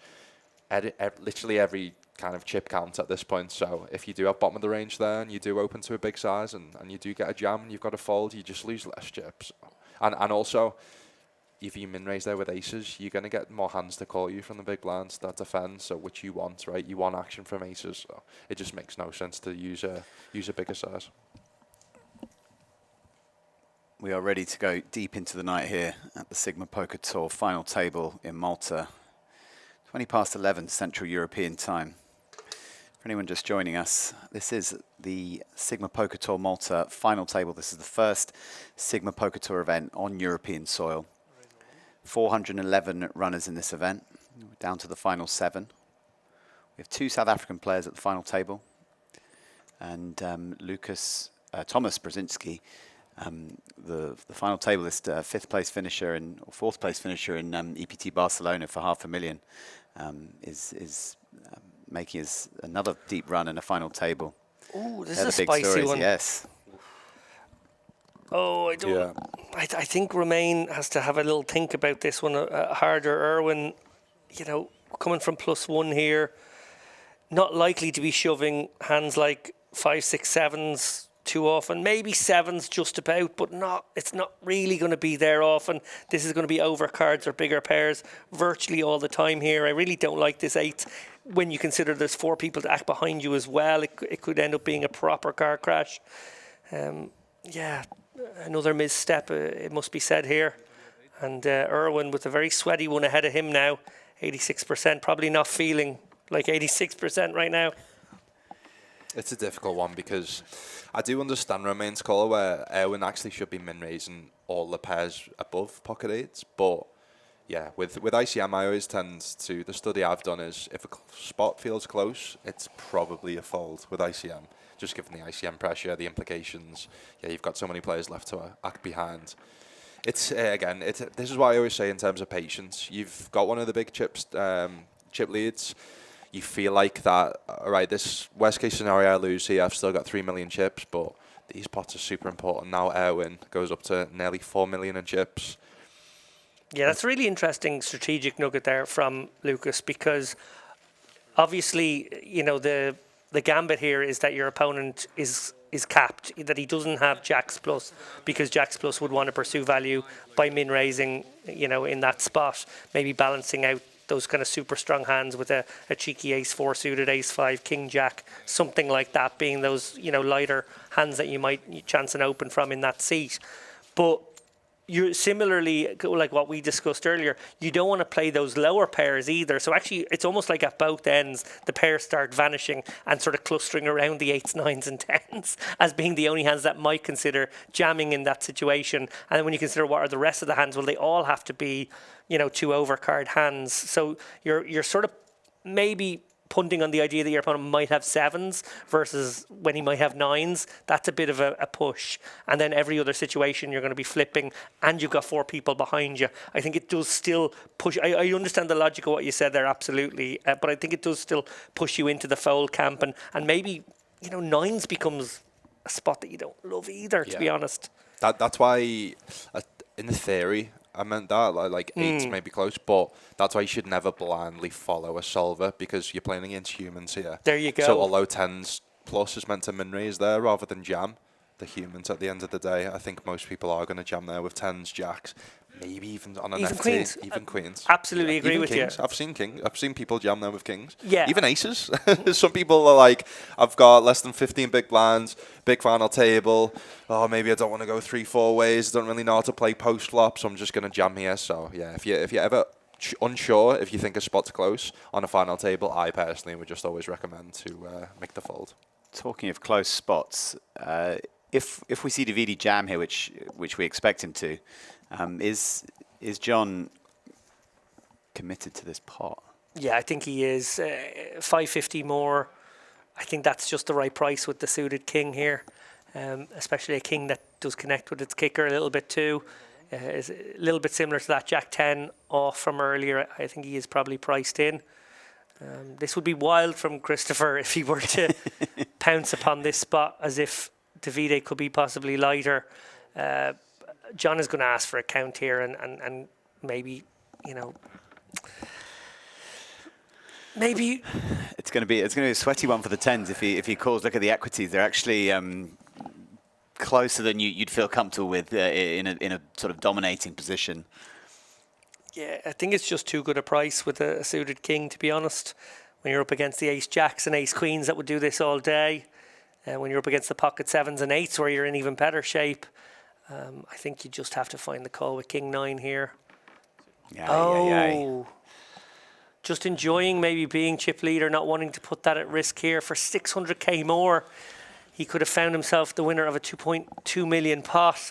I don't hate it. If 35% equity. If you think you're one of the best players left and like you've seen people play pretty tight, you've also got Christopher playing pretty, obviously, crazy, let's say. I don't hate it, because that's a very marginal spot.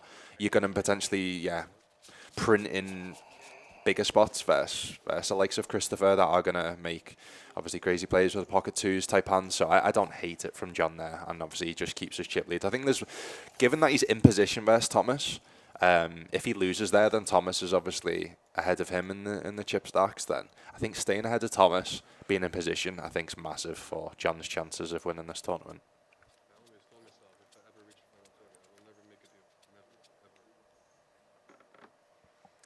We've gone a little while without losing a player.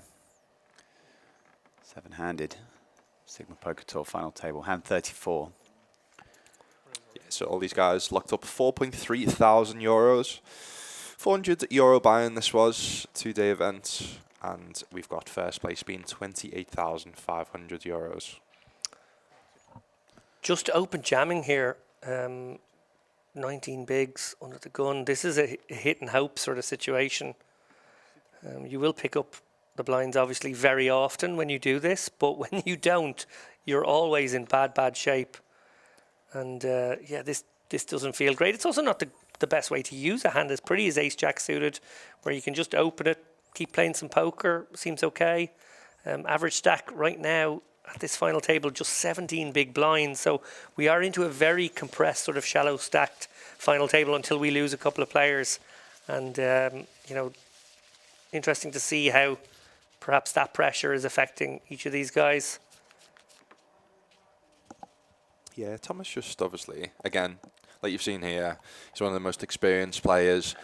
Still second in chips. You may think, right, we talked about him opening up aggression, but he now knows that John's a capable player to his left, chip lead, so he's just, you've seen him not play many obviously hands the last couple of orbits. Again, like I talked about, patience. He could have been frustrated after losing that, obviously, big pot versus Christopher. But yeah, we'll see him take his spots when he needs to. Really like the just the balance of this final table in terms of the characters, in terms of the play. It's been a really, really fun final table to watch so far. We sit on the precipice of a huge kind of avalanche of live poker in Malta over the next few months. Some of the biggest events in Europe will be coming to the shores of Malta. What are your guys' thoughts on sort of schedules and how much poker you'll be playing live in the next few months? Yeah, to be honest, it's sort of a mountain coming to Muhammad sort of situation with, as a seasoned traveller around the European poker circuit, going to America, going to North Africa a little bit. I just get to stay at home and walk 15 minutes up the road and play probably about 50 tournaments over the next, 60 days. Yeah, I'm the same. I'm obviously going to be playing all the online series next few weeks, and then, yeah, we've got EPT Malta, which is the first time the EPT's been here in over 10 years. So I'm going to be grinding every day. So if you do come to that event, do see me, then be sure to say hello. I don't bite, and going to be creating loads of content. If you want to follow me on my social medias, mostly create Instagram content and obviously YouTube content as well when I'm at live events. And then, we've got the Battle of Malta, we've got the Malta Poker Festival, we've got the festival on. I saw they've got a big PLO festival on as well. Yeah, that's right. Yeah, I mean, the fact that we talked about before about this nearly reaching the guarantee, Malta's just, that's the reason why I've moved here. And I've loved living here for 2.5 years. Obviously, it's nice to play online. That's my bread and butter, but whenever you want to play some live poker, there's always some decent series that you can play. Neither of you will be heading down to the Diamond Poker Series, the Diamond PLO Series for maybe a little 25k PLO. It's a little steep, I must say. I do like to play more than 2 cards from time to time, but the buy-ins for that one are going to be a little pricey. Speaking about Hender Mob, my first ever WSOP Hender Mob score. First ever WSOP event I played, actually, I went when I was 21. It was the only WSOP event I could play. It was the $600 no limit /PLO round of each. Didn't have a clue how to play PLO. Made day 2, cashed. So nice. I'm quite proud of that one. Obviously busting a PLO hand. I'd highly recommend playing them now, even if you don't like PLO or don't know PLO. I don't know if you guys have played many of them, the round of each. And we see, just as we see Christopher wake up with the pocket sixes. I don't know about you, gentlemen, but from what I've seen so far, I didn't think he was going to fold. I didn't either. And he does make the fold. Christopher, you're letting those baby pocket pairs down. They've been so good to you. I know. I get it, though. Yeah, on a serious note, I think that is a prudent fold. Yeah, and, onto the gun +1 jam, 10 big blinds. Again, the discipline we've seen, obviously we've seen him play that way with pocket 2s, but we've seen him have the discipline fall with pocket 6s. And just to shout out the free roll again, guys. So one of the partners of the SiGMA Poker Tour is MTT Sports. They are doing a SiGMA Poker Tour free roll taking place tomorrow evening, 7 p.m. Central Eastern Time. You can see the barcode in the top left, and you can use that.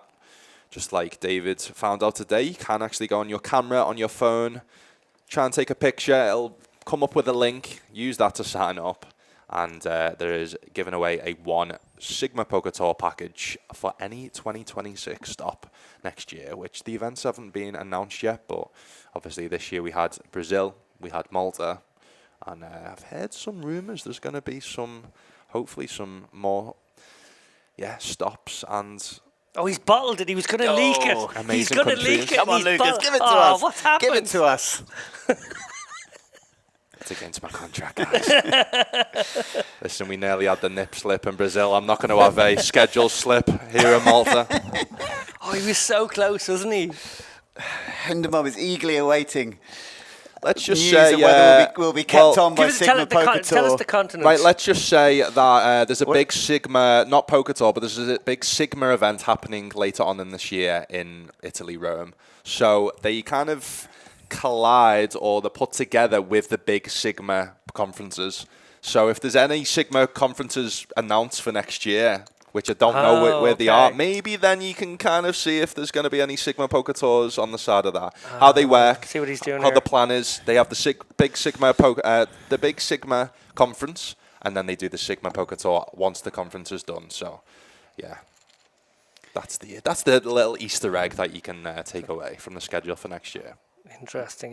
One of the primary reasons to come to SiGMA Poker Tour is to see a giant image of the face of Lucas Robinson On every plastered wall. around the wall of every room in the venue. Yeah. Nude as well. No nipples. It's kind of neck up. But Did you not I'm see sure the nude one? You haven't been in the right hallway. Can't show it on this channel. They don't let me. They don't let me in every room in this casino for some reason. Yeah, no, there was a John Arnorisa and Lucas Robinson sort of playgirl shoot. Yeah, I mean, he's got a six-pack. I haven't, so. He's on the front page. I'm on the back. Did he still have that? What They was it, both- page 3? they Is both- that still a thing? They both Page- have staples through their nipples, though. That's the main thing. How crazy is that, by the way? Page 3 models. That was sort of, like, that surely can't be a thing anymore.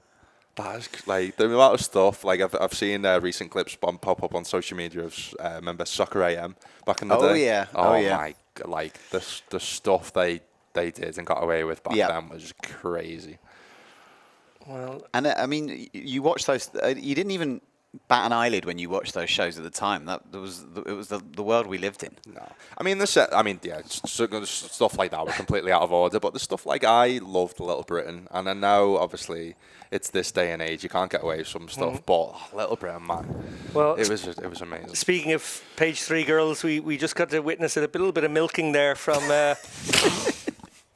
Remain there, finding a 150 sort of 10%er, less than 10%er river bet, squeezing that out of Christopher there.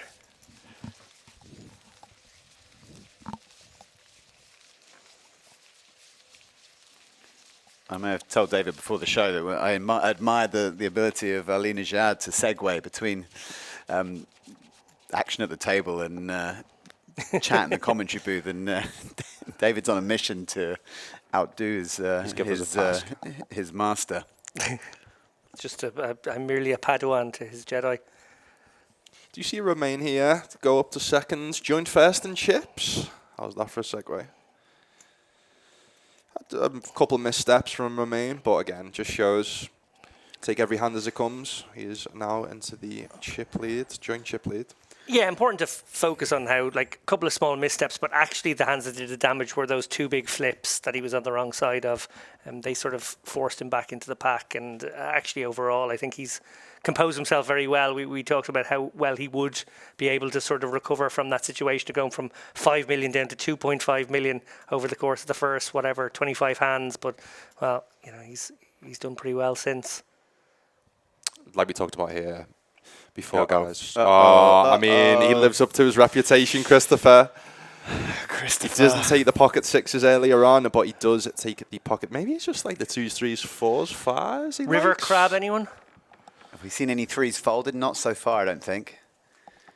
Christopher will need to find his second 2-outer of the night. A lot of the Once 5x, Davide makes this call. has been folded, so he does possibly only need a 3. South Africa. I don't know about you guys, but that 21% is looking. God, That's yeah, that's looking looking good. more like a 41 to me, to be honest, Lucas. How crazy is it, by the way? Pocket 3 is 21% versus pocket kings. Doesn't seem right. Surely not twice. Not on the flop. Jack 5, 10 flop, 2 hearts. 2 cards to Neither come. player has a heart. Needs a 3. Not going to do it. Christopher has been eliminated. GG's to him. Does go out in 7th place for €4,300, but I mean, no fear. He was great to watch. GG's to him. He's sure it was. entertained us with aplomb. Hats off to Christopher. Done South Africa proud. Playing with the English flag. Based in Malta for 6 He months is. of the year, so I'm sure we'll see him at future events and final tables here in Malta. And then there was 6. Next payout, €5,000. A lot of aspirations on that. Almost 30,000 figure payout at the top. I want to take this opportunity to actually shout out the SiGMA Poker Tour team, who obviously only were created in the last, 6 months or so. Yvonne, I mentioned what a force of nature she is. She sort of built the Battle of Malta brand before it moved across to Eden. She immediately built up the Malta Poker Festival brand, which I personally think more than rivals her old brand. I think it brings a greater quality product to the island here, both in the spring edition and the autumn edition. And yeah, just quality grassroots game, finding players from all over the world, huge mission with bringing more women into the game, which she does with this SiGMA Poker Tour now as well. And yeah, just have so much time for her. And obviously, Roland, you've got to see firsthand how she sort of operates on the ground. She also sort of doubles as the presenter of the show too. And you know, she has a team behind her, and you're probably aware of some of the team and some of the contributions that are being put in. I've got a huge amount of gratitude to Yvonne. It was her who launched the very first Hendon Mob live event back at the Malta Poker Festival in 2018. This was at a time where Hendon Mob was trying to diversify the things it could offer clients, and Yvonne and I got together in a restaurant in Gezira. And she told me about the idea she had for Malta Poker Festival and bringing together different live event brands under one roof. At the time, it's almost second nature to many poker festivals these days. But at the time, it wasn't being done that extensively. And she built this she built this incredible festival. Like you said, a Malta Poker Festival is a real celebration of grassroots poker. You find yourself playing overwhelmingly with recreational players from all over Europe, and it just brings with it an energy and a freshness that the poker makes live poker great. And Yvonne has built a wonderful team here at the SiGMA Poker Tour with people I haven't seen in the industry for a while. Anna Colley behind the scenes, Melvin and Lemon from Poker Listings, who work just hours upon hours to bring great content to fans from this event. I come and go from the casino, but they are there from morning till the very last card is dealt. There's no one more hard working in the game than those two guys, and the content they put out is brilliant and unique and very, very original indeed. So. Any poker festival, everyone you work with, from the dealers to the floor staff to the organisers to the photographers to the camera guys, it's long hours. But by the time you reach the end of the festival and all is said and done, it's very rewarding. People generally get into poker because they love the game. And you sense that at every festival, and certainly with this SiGMA Poker Tour event, you've got a collection of people who are passionate about the game, and it shines through in everything they do.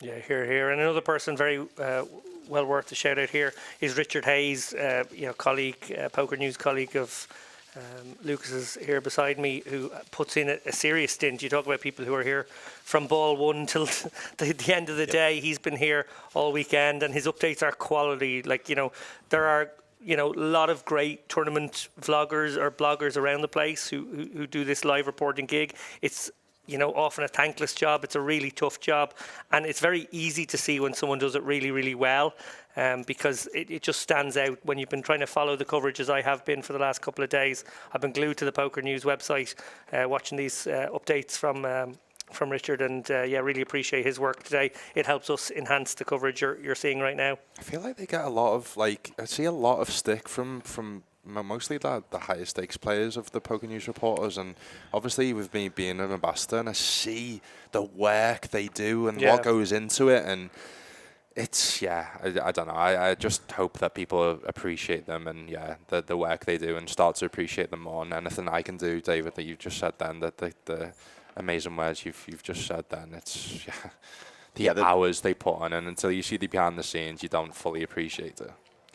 The reporters at Poker News are the best of the best. They hone their craft. The hours they put in are phenomenal. Every report they put out is written themselves. We're entering the age of AI, but these guys write every word of every update themselves. Using their own brain and using their own skill. They're not taking any shortcuts. Speaking about segues, we said before, I've just actually started writing some Poker News articles, guys. Oh, we do work with GTO Wizard. I'm doing 4 articles a month reviewing some of the most interesting hands, either that I play or from live events or online events. So, I'm going to be reviewing some hands over the next few days, potentially reviewing some hands from this final table. Obviously, any hands I play from EPT Malta or any live events coming soon. So you can check out my my first articles. I think 2 have been published so far. So Excellent. basically just delve deep, to see what both players should have playing like. I've done a multi-way hand the other day with Phil Ivey, one of the GOATs, in a Triton high roller event. And because they've just introduced the new 3-way post-flop solver. So really interested to do more of those. This is quite a technical question, but I may as well give it to you, seeing as you're the GTO wizard / poker news guy these days. Is my understanding of game theory optimal was there was no static equilibrium in multi-way play. How have GTO Wizard managed to get around that? What sort of presumptions have they had to make? Sort of toy game things have they had to do to be able to put out a product that successfully mimics 3-way play? I'm just going to be honest, I have no idea.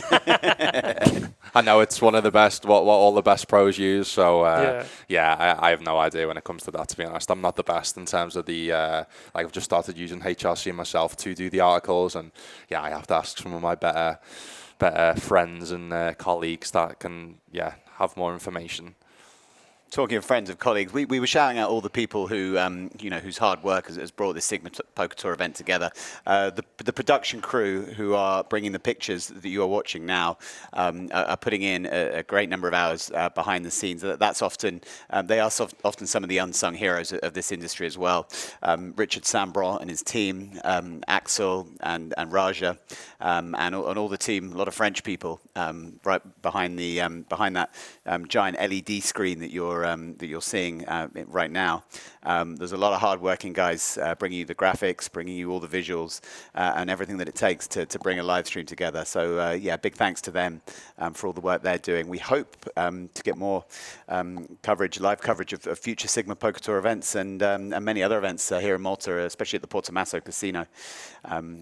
This is a great game, and we want to bring it to as many people as possible. Yeah, it's super clean, and again, super privileged. Thank you so much to the guys, both at SiGMA Poker Tour and obviously the production team, for enabling me to stream on my channels. Like I said, my content's mostly online. Don't really do much live poker, so the fact that I'm getting more into commentating, and it's a privilege to have this amazing new poker series and events on my Twitch and YouTube channels. Yeah, I love hearing you say all of that, Roland, and all the name checking you're doing as well, because obviously at Global Poker Index and the GPAs every year, you guys are honouring, both we mentioned them a moment ago, the tournament reporters. I know you haven't had that award every single year, but you had it last year. It was great to see it back. I think it is the kind of one I would love to see you give out every year. Maybe there was a feeling that Christian Zetchi was going to win it too many times in a row a few years back, but I think there's so many guys out there who would rightly and very deservedly take the honour these days. And then also obviously the production teams, they get a little bit of a shout out as well in the form of some trophies. Was it the Triton guys won it last year? Yeah, so one of the most satisfying things about doing the Global Poker Awards for the last 6 years has been to shine a light on corners of the industry which don't always perhaps get the credit they're due. I'm going to divert away because we have got a pretty big pot developing here. I did mention about Thomas is going to pick a spot, and that he does. I think he's going to see 240, guys. Yeah, it's a fantastic squeeze spot here. He's obviously rightly identifying that the button opener can be pretty wide, and that Remain probably has no flat calls. I don't think he's the type of guy who's going to flat his aces and kings and snap you off. I think he's mostly going to 3-bet shove the hands he wants to put that amount of chips in with. So actually he's just got to get through the original razor, and it's a nice pickup. I think that's a play that 99% of people in this field aren't going to make at this point in the tournament, and just shows how experienced he is. And I did mention that I knew he was going to pick his spots, and getting a hand like pocket sixes to fold an ace when you've got king 10 is, isn't it? It takes some guts to do, but it does work out this time.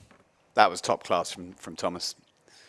I think that's the traits again of good players compared to the best. The best take them spots. The best know when to take them spots, know when to risk it all, know when to, like you said, David, about like the small blind being capped there and probably not having any traps.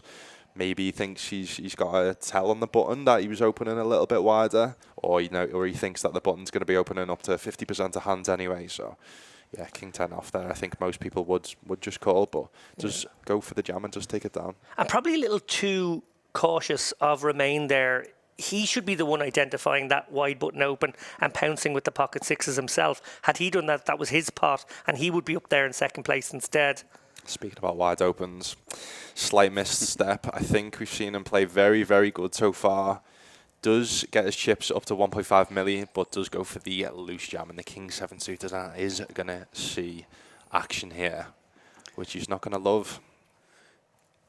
Yeah, I need you guys to tell me, this is a play I can be guilty of at times. You're short stack 7 bigs and you're under the gun and the big blind is about to come to you, the big blind and the big blind ante, and you kind of panic and think, well, this is my shot. Is this a mistake with king 7 suited? Look, king 7 suited is not the worst hand to choose if you're going to do it, but I think it's, a little bit too light. I think you're certainly going to be happy to ship it in here with king 10 suited. King 9 suited maybe at a push, but I think you want that connectivity with the king somehow with the 9 or 10, and the 7 probably not cutting the mustard here. Boy. Although here we go. Oh boy. Goodness. Flopping a set and not being in tremendous shape. Well, he is now. One card to come. No flush. GG's. We're going to lose Guillaume. Yeah, the running 7's a little needly there from the dealer. I don't think that was necessary. Guillaume is headed back to Belgium. He coming in with around 14,000 in recorded earnings. So he's put a healthy increase on those. We didn't get to see too much of him. Wow, look at that leaderboard now. There is only 6 big blinds between first and last. This is incredible, and it is the definition of anyone's game right now. It's going to be a good battle. I'm really impressed with all 5 players. I've seen a couple of missteps from Romain, but he showed there's no fear. He's definitely took some of his spots well. So yeah, it's going to be a good battle here between these 5 gentlemen. All players locked up now. Obviously, first place being 28,500. All players locked up 7,500 euros, which is definitely a decent payday from €400 buy-in. We're now picking up the ace-queen offsuit. Does go for the raise. Makes it 500k. Again, a little bit big from what we've seen.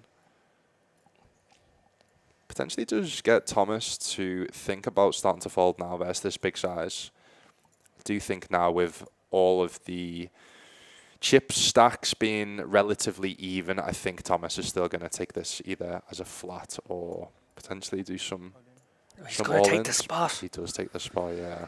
Well, now decision back on Erwin, who opened this one. Obviously, it's not super premium, but it is premium ace queen, and certainly against someone like Thomas, I think an ace 10 and an ace jack are going to come back at you fairly often. As we can see, 3s are in the range. Well, then that means that ace 10's got to be in the range as well.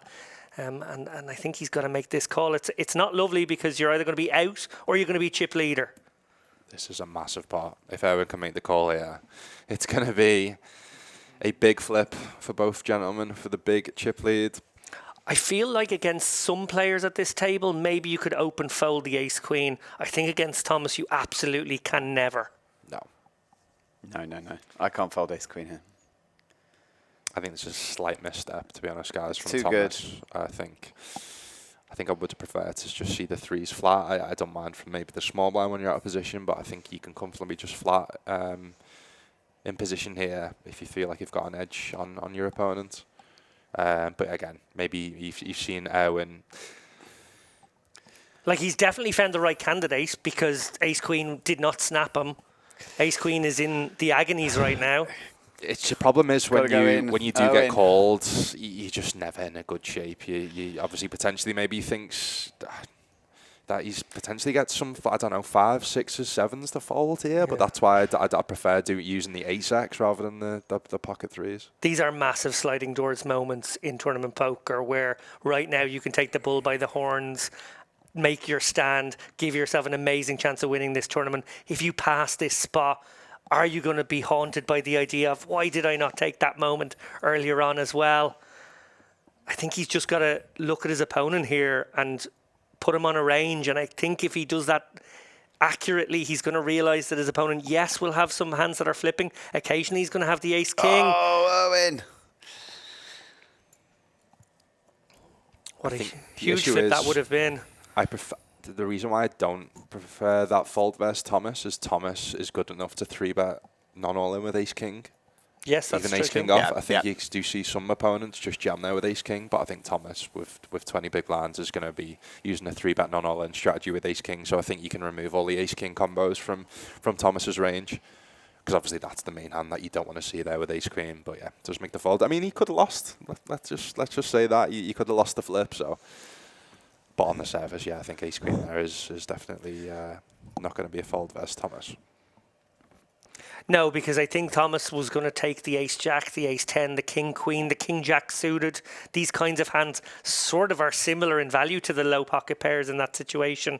Arguably, the low pocket pairs are even lower down the list. Like we talked about before, if there's hands in your opponent's range that you can dominate, and also maybe there's like 2 lower combos, so like they're like, let's say Thomas jams the king-queen off, the ace-jack off, the ace-10 off, you're dominating too many combos, and especially when it's the offsuit combos as well, because obviously there's more offsuit combinations than suited combinations. So, I mean, you said at the time, Luke, you didn't like Thomas's jam with threes. If you think it gets ace-queen to fold, presumably you like it a lot more. yeah, but I just do you know you're going to get your opponent to fold ace-queen? Again, listen, this is what we don't know. They may have played the whole day against each other today or yesterday, and he's seen him. He's folded to hands as strong as ace-queen there. So. And now he's flatting 8-5 offsuit out of the big to a 2.5x open. I mean, we've seen him struggle to potentially fold jack-10 suited earlier to a 3-bet jam. So, again, not the best of opponents to want to be trying to get to fold ace-queen, but does get it through. Yeah, it feels like when it comes to the non-all-in amounts, so defending this 8-5, defending the 10-6 suited earlier, being willing to call off with the ace-queen, he doesn't want to put his last chips or that significant amount, but he is willing to speculate a little too wide with for these smaller amounts. Which is pretty common for a recreational player playing for this kind of money. I do sympathise. Well, look, he's found a little play here. It's easy for me. With the gut shot and backdoor flush draw to the 8, he has found a donk lead, which I did not expect to see in his arsenal there. So fair play. Again, these type of opponents are hard to play against, man. So you've just seen him fold ace-queen, and then you've just seen him donk lead 8 high on a 7-4-4 board. So. Yeah. I think David's hit the nail on the head, and I recognise it I think I'm seeing a sort of fellow recreational player playing a little bit how I would. I mean, I don't think I would have folded the ace queen, but I probably would have folded ace jack. I think ace queen was the line. I'm always conscious not to judge players too harshly on these big final tables as well, because I know, listen, I don't know if you guys have been on any big live stream final tables. Game of gold for me. I couldn't even think straight in hands. Like, I made some very, very bad plays where I'm watching it back going, oh no, just call or fold. So yeah, listen, some people thrive under the pressure. I think Thomas is one of these type of players that thrive under the pressure, under getting these close big spots. But yeah, I'm definitely, I'm trying to get better, but yeah, who knows, at my next TV table, whenever that might be, I might also not do well under the pressure when it's big money up top. And we're seeing Thomas trending upwards again, and this as they get short-handed, I think you arrive in a situation where he begins to run over the table in some scenarios. See the reverse here now. Thomas with the ace queen, Aaron with the lower pocket pair. Does feel like he's going to get the job done on the turn though. Yeah, what I think we're watching here is the benefit of being the guy who is not afraid to bust in fifth. He's looking at the payouts right now. He's thinking, I want top 2 spots. I don't worry about sacrificing, coming fifth some amount of the time if it's going to maximise my chances of finishing in the top 2 here. And I think he's just taken the bull by the horns in these last 4 hands or so and decided, well, do you know what? We're all sitting here with 20 bigs. I'm going to try and push myself to 30, which he has done successfully. And now he's going to try and kick on. And then he has everybody else in that sort of awkward ICM situation. Yeah, it's dealing with that pressure. What was it the famous Mike Tyson quote? Everyone has a plan until they step in the ring and get punched in the face. Like, until you step on a big final table under the lights, under the cameras, and you're faced with a spot like that King 10 off, or even the Ace Queen. Like, listen, it's a difficult spot deep in this tournament. You're playing for big money up top. Until you're in these situations yourself, I can't even imagine what, obviously, it was like playing on that EPT final table with, what, €1 million? €1 million for first, over $1 million. It's, yeah. I think it was 1.6. Yeah, it was hefty. Wow. It was hefty. You've almost got to block out the amount, and that's where, again, the better players do. Like, it's so hard to block out the amount. Obviously, a little bit easier in this type of event, but when you're playing for that big money up top, that's what the best players do. They block out the amount. I know certain players that don't even look at payouts. They're just focused in the zone. They just want to play their best poker, play every hand as it comes. Yeah, I actually think that's quite a healthy thing. It's a very hard thing to repress in yourself. Very hard. What I genuinely want to do is like know the shape of the payout structure, but I don't really want to know the numbers, because you do want to sort of detach yourself completely from the numbers. I actually think on a sort of functional level, it's often better to not be able to see a screen showing the payouts, or to have the screen behind you when you're in a situation like this. Because if you can see a screen, you often find yourself sweating every single bust out, perhaps from 20 left. When actually it might sort of be advantageous not to know at times, and just continue playing your game. So Mr. Comments, Dara is in the chat. He says regarding the multi-way GTO feature, he says that they use AI to just play the spot over and over again and see what works better. Okay, so brute force really coming into play there. Well, fully expect Thomas to take a stab here on the King 3. Obviously sitting here with 5 high. He's got a little bit of connectivity around that 3, but basically this has been designed as an old-fashioned limp stab. Used to basically print money in the early days of online poker. You don't really get away with it quite so much anymore. He's definitely not going to get away with, Yes, go on, John. No. Certain players are going to fall here with the Queen High, but definitely not John. Nice bit of stickiness here. And it makes sense, right? You've got Queen High. Unlikely your opponent has a King. Unlikely your opponent has an Ace, because they probably raise pre. So Queen High is going to be good a high percentage of the time here. Is this a give up, 5 high?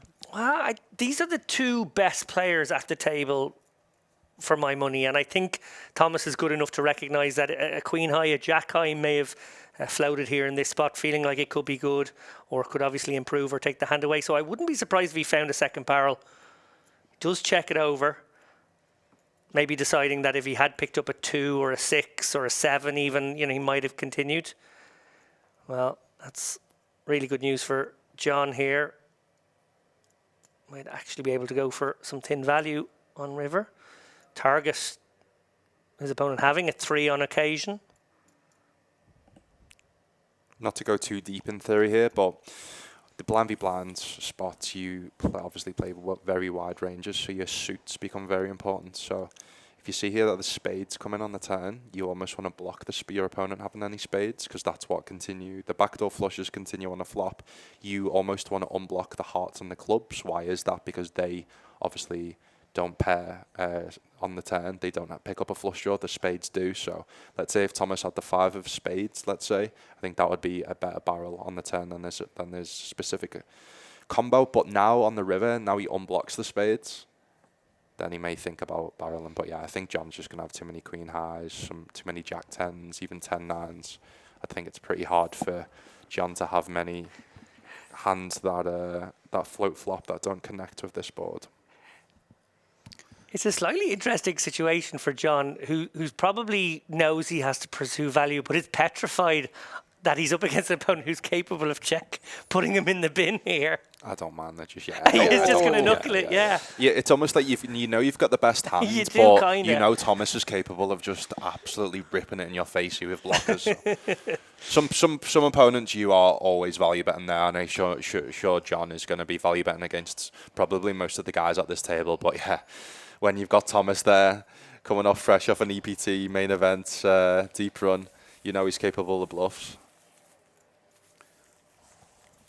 I just want to say, guys, it's a great pleasure to be able to share a commentary with people who think about the game, professionals who think about the game on such a deep level, and I'm learning a lot. And as viewers will know, I'm standing aside when you guys are deep into the minutiae of poker theory.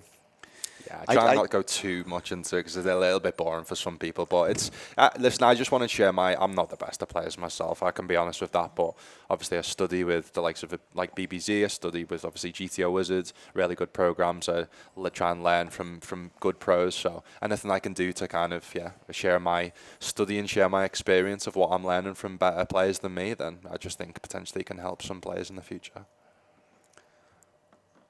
I will say that when it comes to the world's most prestigious tournament, the World Series Main, I've cashed it more recently than either of you, 1 for 1. So if you want some advice or tips on that tournament, Dave, if you think that one's passed you by, you cashed it this year. You cashed it this year. I know you didn't head out to the World Series this year. Maybe you thought the Main has passed you by.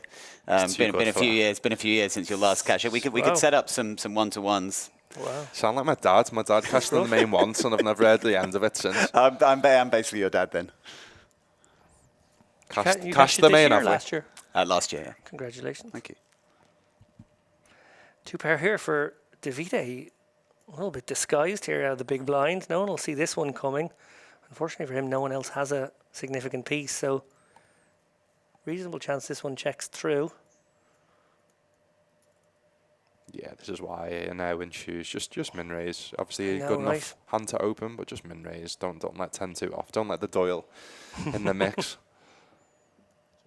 I recently done a short. I assume both of you knew the story. I didn't realise that. Done a short on the story of Doyle Brunson and him winning back-to-back WSOP main events with back-to-back 10-2s with back-to-back full houses. That's right. That is surely one of the most insane poker stories of all time. Like, I know the fields weren't too big then, but yeah, back-to-back WSOP mains with 10-2 off is absolutely insane. When I first got into poker, people would play 10 deuce quite regularly and just be like, yeah, I played the Doyle. But I guess as the game's it's gotten a little tougher, you can't just goof around like that anymore. But I mean, same with seeing Christopher today with the pocket twos going, I'm going to play like that next time. No, listen, don't try it at home, guys. Yeah, there's a reason why Doyle Brunson, the absolute, one of the poker goats, won back-to-back with 10-2. You can't do it. People are too good now. Yeah. I mean, as people listening will realize, people are thinking about the game on a sort of level. I mean, heads up's different scenario. You've got to play hands like 10-2 because there's such wide ranges. But yeah, when people are trying to play it like 9-handed, 10-handed in a live poker tournament. So Lucas, before Davide makes his decision here, do you like getting chips into the pot right away here? Yeah. I don't see any reason to sort of, let another card, not only because that card could be a bad card for you, but it also could just slow down your action and, make the customer less likely to come along for the ride. Obviously, bottom 2 pair never have tremendous amounts of equity against the hands that are willing to call off against, but, it's a big hand. Yeah. Someone's c-bet multi-way. Yes, they've limped, but they can have some strong hands. You can get counterfeited with the 10-2 here. You tend to see that the solver prefers the flatten here with the top 2 because you obviously block the continuing range is. You unblock all the ace queens, king queens here, even like the over pairs. But again, you can get counterfeited quite easily versus over pairs. So yeah, I like it. And don't love the play from limping from the No, really don't love that one either. Same with taking the stab on the flop. Like, I get being aggressive, but you've got not much equity there. So. Yeah, bottom 2 spots. I think even as a sort of recreational player, you recognise that your top pair is in your opponent's range heavily, and if chips are going in and there are just so many bad turns and rivers, you've got to start piling money in. Because what you tend to find there, if you start flatten hands like that, as strong as that, you actually don't necessarily check raise enough value. So then you start to check raise too many bluffs. It's easy to check raise the gut shots there, the open enders. So if you've not got the top of your value range, if you're only let's say, I don't know, raising sets there or ace queen, then it's going to be pretty easy to play against. So yeah, there's certain spots where you just don't get tricky. Like I said, don't blindly follow a solver. Just, you've got really good value, you've got a really good hand, you can get called by a lot of hands there. So just get as much money in as possible. Yeah, particularly out of position. I think that's key. And again, it's all dependent. Let's say we're playing, I don't know, 10 big blinds effective there. Then maybe if there's incentive of flat, and there's someone that's going to bluff into you. But we're playing like 15, 20 big blinds effective. Yeah.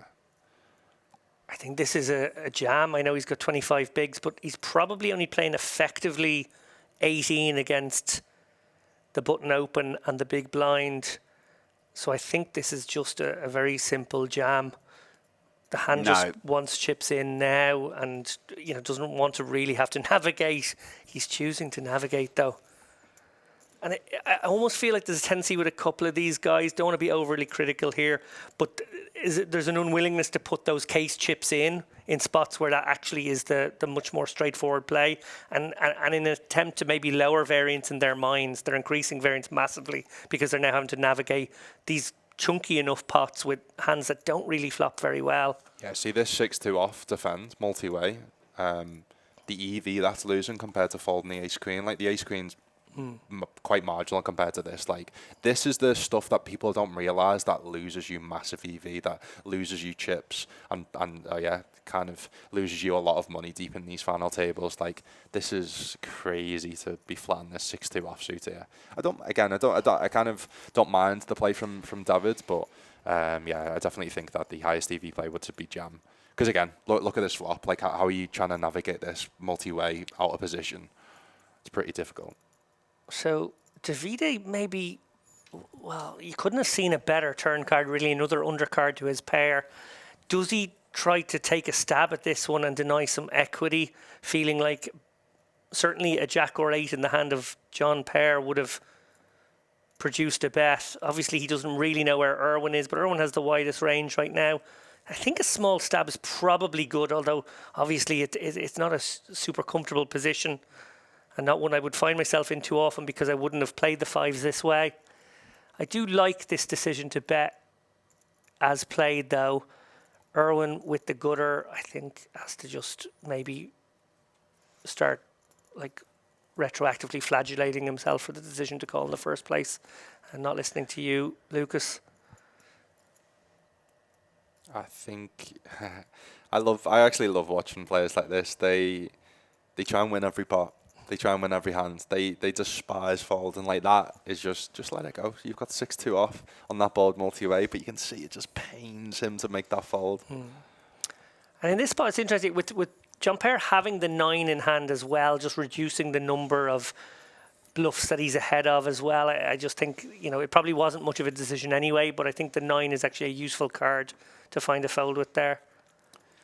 Yeah, I mean, apart from the flat pre, like I said, I think it's definitely going to be highest EV play to jam there with the 5s. But yeah, I personally wouldn't have made that bet on the turn. I think it's pretty difficult to do. It's quite a high level play, but he's obviously realised that he's going to have the once it checks around on the flop, he's going to have the best hands a high percentage of the time and does get it through.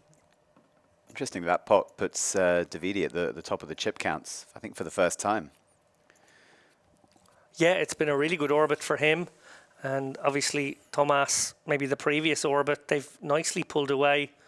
What was a sort of 20 big blind contest across the board is now 2 guys with 30 and 3 guys with 15. Put in the comments, guys, who are you rooting for to take this one down?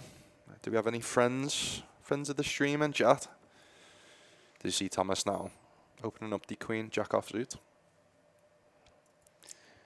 So we started this final table with 2 Belgians and 2 South Africans. So we're down at 2 countries uniquely represented now. We've got Belgium, France, Poland, South Africa.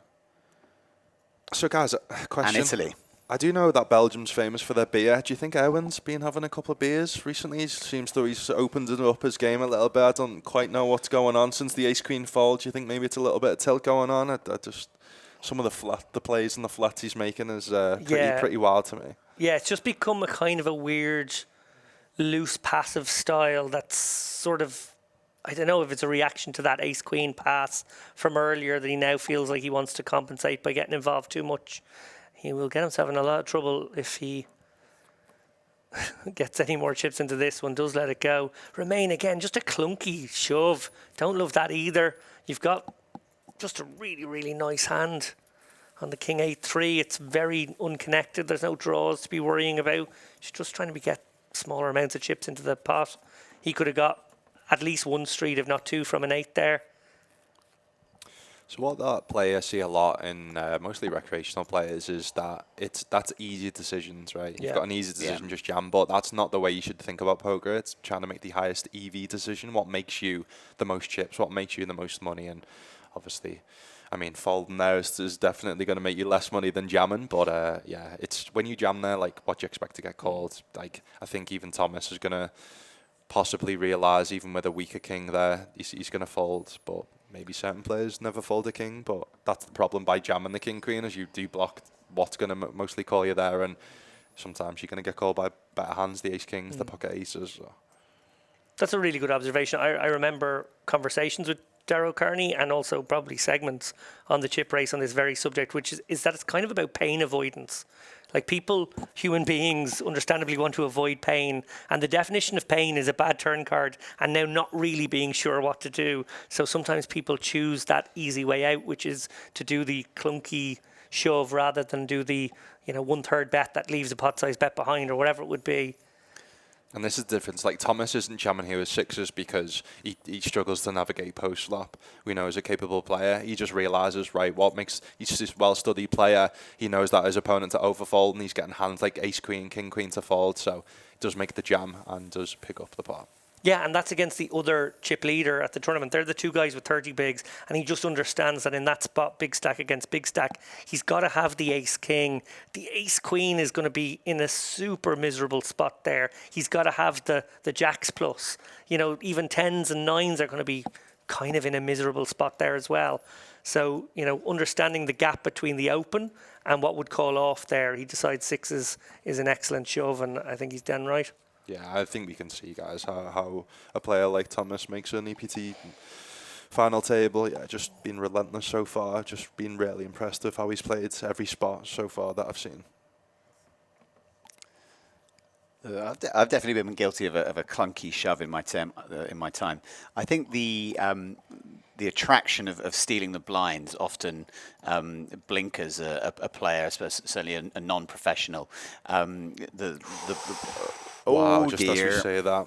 Just as we say, Romain, who's been making them jams to take down the blinds, does actually instead now go for the min raise to, I imagine, to potentially min raise call off. I think he may not make the fold here from the aggression we've seen from Thomas. Are you ever considering not raising here and just flatting? Feeling like Romain doesn't always have an ace-x hand and actually could be in incredibly terrible shape here with a hand like Queen 10 or Queen Jack, and you actually want to sort of throw out some rope? No, the reason being is I think from what we've seen from Romain, where he's been jamming a lot in these spots with the weaker holdings of his range, I think then maybe he gets a gist of or a read that he's going to be... Oh my God, what a car crash hand! Oh my goodness. Oh, there is just no way that John does not jump on this opportunity. It's absolutely disgusting. Yeah, this is button v big v small. Oh my God. And the player most capable of finding the non-all-in 3-bet size is Thomas by a country mile here. Jam. This has saved Romain, by the way. Romain was toast. Yeah. Wow. That's absolutely huge sick pot here. 7.2 million. Yeah. And it's more like a sort of a pair over pair scenario because we saw that one ace folded. So it's actually a 2-outer he's in search of here. Obviously, to make a straight, he needs a king, and that's not very easy right now either. So it's just going to be huge advantage to Thomas. 3-1 shot for John. He went deep yesterday in the Hendon Mob Championship. He's gone super deep here in the main event. He needs an ace. Does have a backdoor possibility now. Deuce or an ace. It's a 9. We lose John. GG that roaring lion on his T-shirt will roar no more.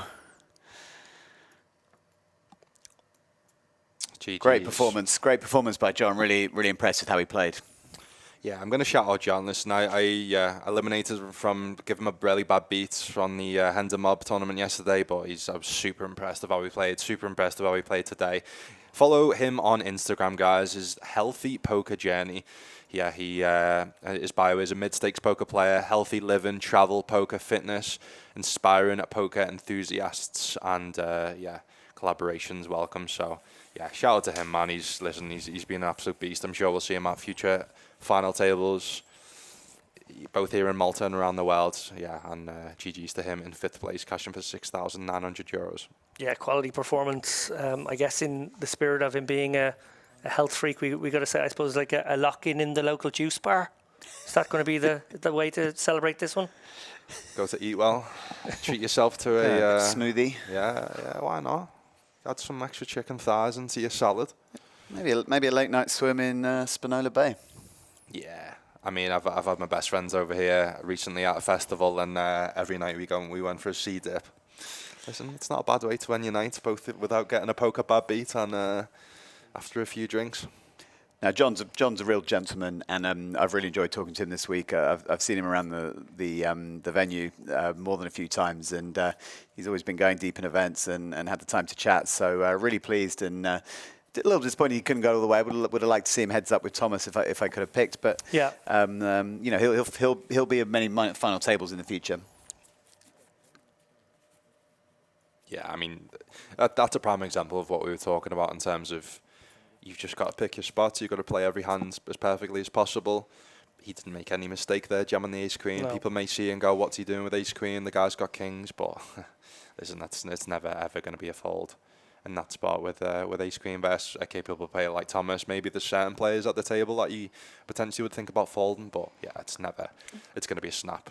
Yeah, I think every single other player at this table goes for that non-all-in 3-bet size, and the alarms go off. Yeah. But not Thomas. Thomas was the one guy you were like, this can easily be ace-4. Yeah. You know.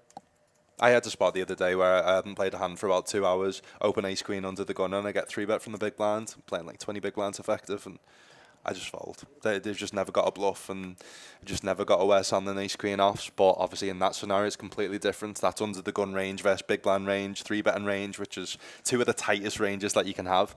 So with that, I mean, small button open, small blind, 3-bet, big blind ranges, yeah. This one could develop interestingly here. So Erwin has defended the big blind here with the 6-3 suited. He's flopped a monster on this king 5 deuce 2-heart board. Thomas obviously going to be a great candidate to fire a c-bet here, so Erwin checks it on over. Question is, does he flat this now with so much equity and maybe consider some maybe semi-bluffs on turn, or does he just stick it in now? I think he probably sticks it in now from what we've seen. Yeah, under 10 big blinds versus the chip leader who's going to be c-betting this close to range. Yeah, I mean, you've got 6 high. If you get a hand like queen high to fold, it's massive. Yeah. You've got enough equity when they do call you with a king or an overpair. So yeah, I really like that from Erwin.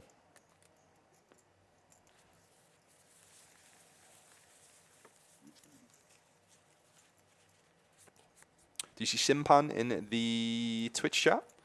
Says, fellow Nordic player, and also he took my chips on day 1. Huge lead for Thomas here. I mean, it's an incredible story coming off the back of a huge run, biggest ever score by a factor of 80. And he's come back to Malta, where he resides, and he's chip leading the SiGMA Poker Tour main event for his next tournament. Really is a great story, and he's just such a nice, humble guy. Again, a player I would play low buying events here with in Malta during the days when I lived here, and just to play, just decided to take the game more seriously. You know, something happened. You know, at some point he decided he was going to pursue the game, and you can just really see the fruits of that labour. Yeah, I think that can sometimes just happen with recreational poker players who maybe play that sort of more, you know, nightly comp in their casino or whatever. Just decide, well, actually, I'm just going to take it a bit more seriously. I'm really interested in the strategy aspect of the game. I think I'm someone who is good at improving and learning if I find the right tools, the right information. And, he's obviously one of those guys. As we see here, Romain's turn to have the Django's against the King Jack of Tavidi, who is trying to work out whether this is a good price or not. Yeah, I think Thomas is an example of people watching right now. Maybe go, oh, he's just having a run good. He's just obviously getting lucky. But I actually screenshotted a quote the other day. It was choose your hard. If you don't choose your hard will choose you. Being poor is hard. Getting rich is hard. Being overweight is hard. Getting fit is hard. Being married is hard. Being single is hard. Every choice in life is hard. Choose your hard, or hard will choose you instead. And yes, he's obviously on a bit of a run good, but you can see that I have no doubt that he's put massive amounts of hard work into his poker game, because you can see the spots that he studies. You can see that he's just confident in so many spots on this final table. And yeah, he's a prime example. That's what I love about the game personally. Like, I've started the micro stakes with a $400 bankroll. I've worked hard to be in a position I'm in right now. And yes, there's a lot of luck involved, and that's why there'll always be money, because I always say it's the only game that non-professionals want to pay money to play against professionals. So yeah, Thomas has definitely deserved his chip lead so far in this tournament. Well, on that wistful, almost poetic note, I hand it over to you, Lord Boothby, to take us to a break. Well, the players have gone out on a break. I'm looking forward to following up a 15-minute break with more quotes from Lucas Robinson.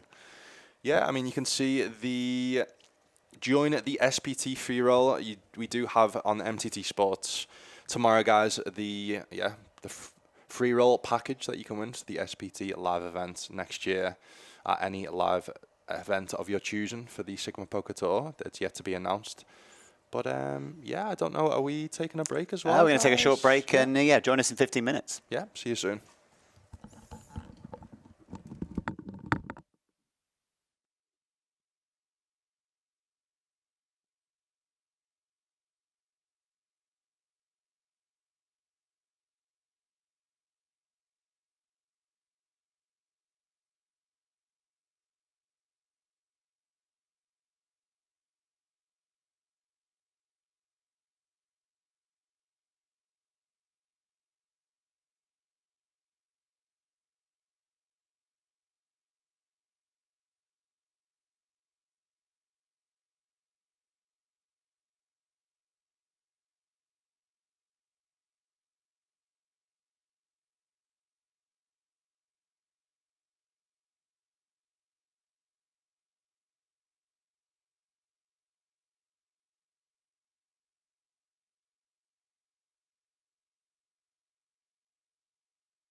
I'll try. It would be nice if we could somewhere see like the chips.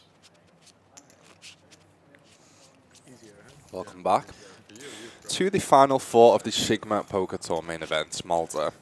You can see the beautiful trophies and the beautiful gentlemen as well on the table. Four left.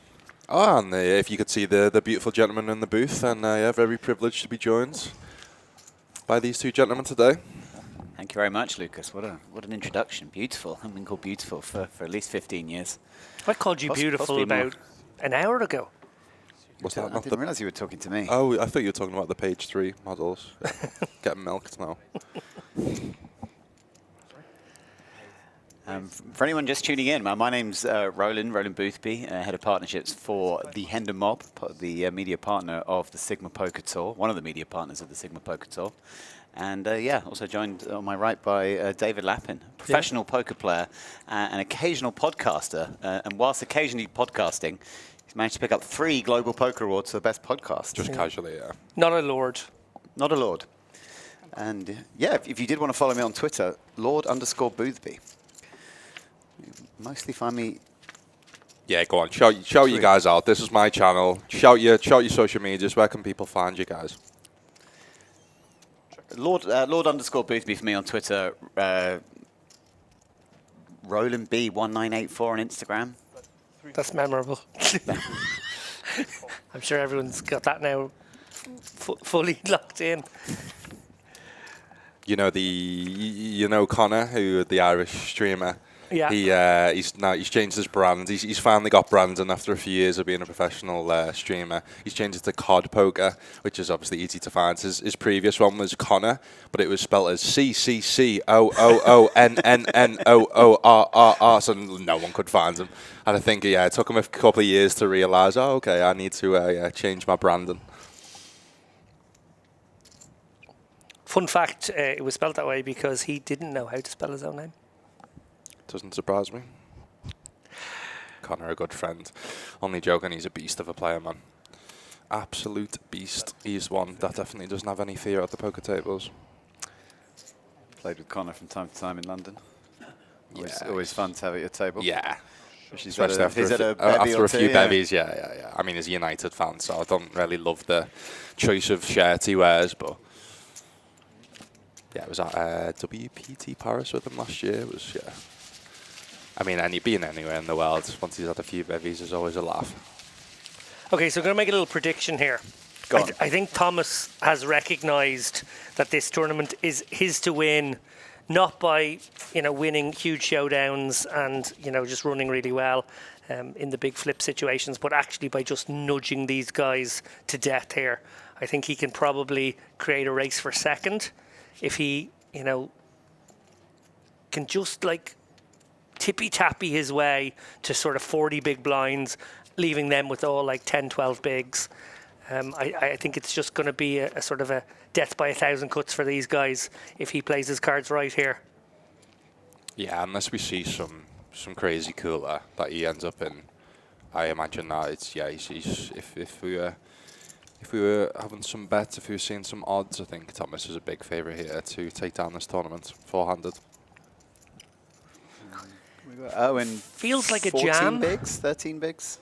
12 and a half. 12 and and a half. It does feel like maybe just, like I quite like the idea of constructing an opening range here, given the ICM and how these guys are sort of configured right now, but I actually don't despise the idea of just jamming this one either. It's pretty close. Well, Davide may defend here with a suited ace. In fact, he probably should. It is a larger open size, isn't it? Yes, I'm right about that. We were just talking off stream there before, guys, about why a solver wanted to do something. So you see the solver here from the cutoff is min-raising top and bottom of the opening range. And this is why ace-10 suited, I think, falls in the category of min-raising, because you actually get hands to defend, like ace-7 suited that you dominate. I think if you were to jam here with 12 big blinds, ace-7 suited to be close, I think potentially finds the fold. So yeah, I like that here, and not just the ace-x inferior, but the 10x inferior too. There'll be plenty of king-10s and queen-10s. All the suited 10x will stick around, yeah. But again, like we talked about before, if you min-raise you do have to min-raise call. And Exactly. That was my yeah, next question. yeah. When you're min-raising ace-10 suit, there you're raising it to call a jam from any of your opponents. Yeah, and that's why you jam the middle, because it's almost like the hands that are too good to min-raise fold, but to kind of performs well as a jam, wants to jam on that spot. But if it's ace-10 suited, so for example, I think ace-9 suited would fall in the category of not wanting to min-raise call, not wanting to min-raise fold, so it jams. This is why you jam, guys. Your opponent can call ace-7 and just hit top pair, top kicker. Yeah, tricky Completely one now. Turn the tides. Davide probably going to come out betting this one. He has top pair, top kicker. He's got the gutter for the wheel as well. 3 diamonds on board. It's likely that Erwin, with 2 big cards, if one of them was a diamond, might have gone for the c-bet here. So I think Davide probably should look to charge maybe a 1/3 sizing here. Does check it on over. Erwin probably keen to get the showdown now. Not sure the value of a small bet here. Maybe a very small bet as an equity denier against a king-10, a king-jack. Services you reasonably well. That might be what he's thinking now. What about this check with a vulnerable top? Do we like this? I prefer a bet, but you know, he's decided to go the passive route here. He's going to either call or raise in this situation. Feels like probably call. Ever jam this spot? Like I've seen Stranger stranger things. Your 7. I think you just get called by better, and you know, jamming is a clunky way to deny equity. Yeah. You've also got the ace, so if your opponent is in there with like an ace, king, ace, queen, you know, they're in terrible, terrible shape against you. Does find the call, and it likely goes check on most rivers now. Unimproved. Erwin, no reason to pursue value, and now both of them without a diamond, just desperate to get to showdown, I think. I think this is the only way that ace-10 actually wins a pot here, I think. Does he identify that he's the one with the big cards in hand, and therefore even if his opponent does have a straggly diamond, maybe like a 9 of diamonds in hand, that he can win it here because he can have the ace-king, the ace-queen, that didn't choose to bet flop? Exactly. He never went to showdown with ace-10. Your opponent doesn't bet 10, so they're most likely not going to have flushes. You can have a bunch of trapped flushes on the flop. On the turn that now bets, you have a bunch of the top of the ace-x of diamonds, so I'd really love to see Owen go for a bluff here.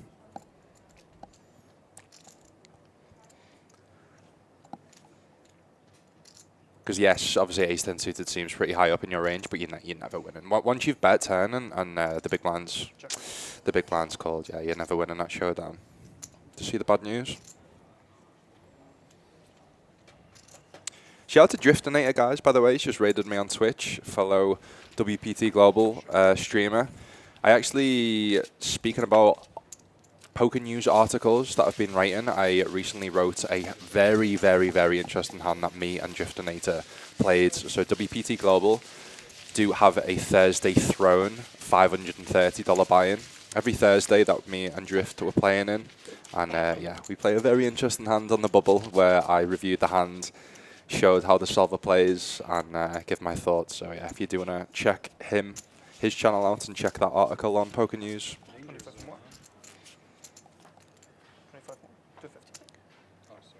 You can see there. All players are now guaranteed €9,100 playing for the total prize of €28,500 from an initial €400 buy-in.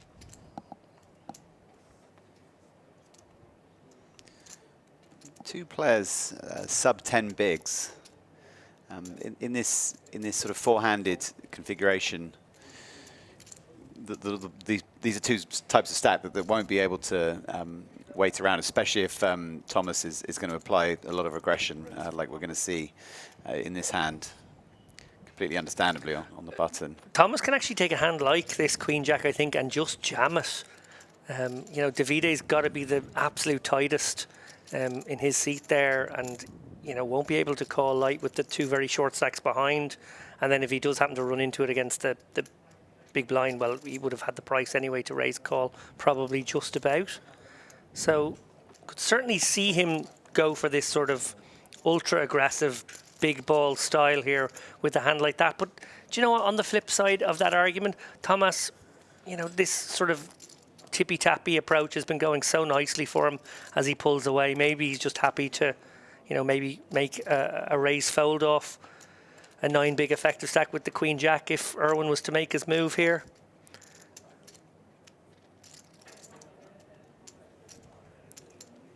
Feels like he would be just about priced in, would be close. Oh no, really? No. Oh dear, well, it may get through. I don't like it. It's not the right kind of hand. Erwin obviously just deciding Thomas is going to be opening maybe, you know, close to 100% on the button here. And maybe Thomas recognising that that would be the perception, realises Queen Jack is just too far up. Disaster for Erwin here. This is an absolute disaster hand. He does make the call. Wow. I didn't realise Thomas was going to make the call there. Does make the call. Erwin now. Gonna need a 9 or some back doors. It's not one of them. His face tells the story there. That quick pan across shows a look of dejection, which comes from playing great poker for 2 days and one misstep sort of leading to your exit from the tournament in a way that will probably sting for quite a while. Yeah, I think he'll be disappointed in how he played. I think following the ace-queen, obviously he made a big fold with the ace-queen. And then it almost like he just lost his patience. Yeah. Yes. Again, like we talked about before, about taking every hand as it comes. Well, I'm not going to say use the word tilt, but it definitely did affect him, that ace-queen hand. And we just seen him try and get involved in too many pots. But saying that, guys, he does come 4th place out of, obviously, a big field and a big main event for €8,500. I definitely think the ace-10 hand affected him as well. He could have jammed. He decided to min-raise and ended up losing a pot against to a dominating ace, to an ace that he dominated in a spot where the hand could have played out differently. And it was just such a significant pot for his situation in the tournament. And I know that you know, when you lose to I mean, professionals probably don't place as much credence as an amateur might, but when you lose to an ace that you dominate in a situation where the chips mean so much to you, it can just put your head in a little bit of a spin. And I think he just chose the wrong hand to take a stand with. And it was one hand too soon. You know, if he could have perhaps been under the gun and fold his hand, but he was in the big blind the next hand, you know, another chunk of his stack in the middle. I think those sort of combination of factors cause a bit of a whirlwind in his mind. Yeah, I think just not recognising that he didn't have a huge amount of fold equity with that sort of 8 big blind rejam in that situation, that it just wouldn't elicit enough folds from his opponent to, you know, absolutely is the most likely person to be opening wide there. But recognising that, Thomas knew that a Queen Jack offsuit was a cry call for him, because he recognised how, you know, high up his range, given that he's probably opening close to the deck. He had to cry call it off. And if you can't get a hand like that to fold, you definitely shouldn't be getting it in with Jack-9 there. Jack-9 actually wouldn't have been a horrendous call and go with equity type situation. Yeah. Jamming it made no sense whatsoever. Still a shout out to the SPT free roll. You can see the top left if you are watching this on your mobile phone. You can scan the barcode to join MTT Sports, which is one of the sponsors of the SiGMA Poker Tour. They're running a free roll, free to enter. You don't need to deposit. Sign up either using the barcode, or I will put a link in the Twitch chat. There's also a link in the YouTube chat as well. Basically, play for free, 0 money to enter, and you can win a package to any event for next year's SiGMA Poker Tour, which, yeah, I'm not confirmed to be at them next year, but hopefully I will see you guys at future events, specifically, obviously. But you are going to reveal what they are, right? If they're gonna bin you, you may as well do a big spoiler now. I know, yeah. Just go out swinging. Can we get a vote going in the Twitch chat? We want either another inspirational quote or an announcement of the SiGMA Poker Tour stops for 2026. I've got more inspirational quotes. I think we've got don't worry about that. I think we've got to put this to a vote. Well, look at the power of the big stack here. Thomas jamming the king 6 suited into the other big stack, and he gets the fold from the a7 because right now Davide's in this like completely handcuff situation. Jacket. Yeah. There's just nothing you can do when you're in this coffin right now. You're trying to outlast the short stack. A7 suited, it's like a dream call situation, but it's actually an ICM punt. There is one thing you can do, David, and it's to say FUCKICM and just put the money in with A7 suited. Look, if you were going for the win in a sort of a not caring about money type of style, then that's a great opportunity to do so. But you know, most people care about the money, and they do. Quite rightly so. I don't blame them. Right. I'm not doing any spoilers. I'm not revealing any, but these are the confirmed, not the SiGMA Poker Tour events, but the SiGMA events for next year. Okay, so these are announced. These are announced. So we've got in March, we've got Valletta, Malta again, 1st to the 3rd of March. So that's potential. We've got Sao Paulo again, 6th to the 9th of April. Lovely. Monte Carlo Poker Club, here we come. We've got Manila in 1st to the 3rd of June. We've got Cape Town, speaking about South Africa, 4th to the 6th of August. We've got Mexico City, 1st to the 3rd of September. And that's the only confirmed. So, if I was placing bets, gentlemen, we've already had this year Malta, Brazil, the returning next year. And then we've obviously got more confirmed events. So, that's all I'm saying. SPT Manila. I don't know. I don't work for the brand, and nobody's told me. I'm just guessing. It was nearly a thing. That's all I'll say. It was. I can confirm that. So, who knows? Who knows? That's like no joking. That is a sexy poker tour. There's no poker tour in the world that goes around to that many places.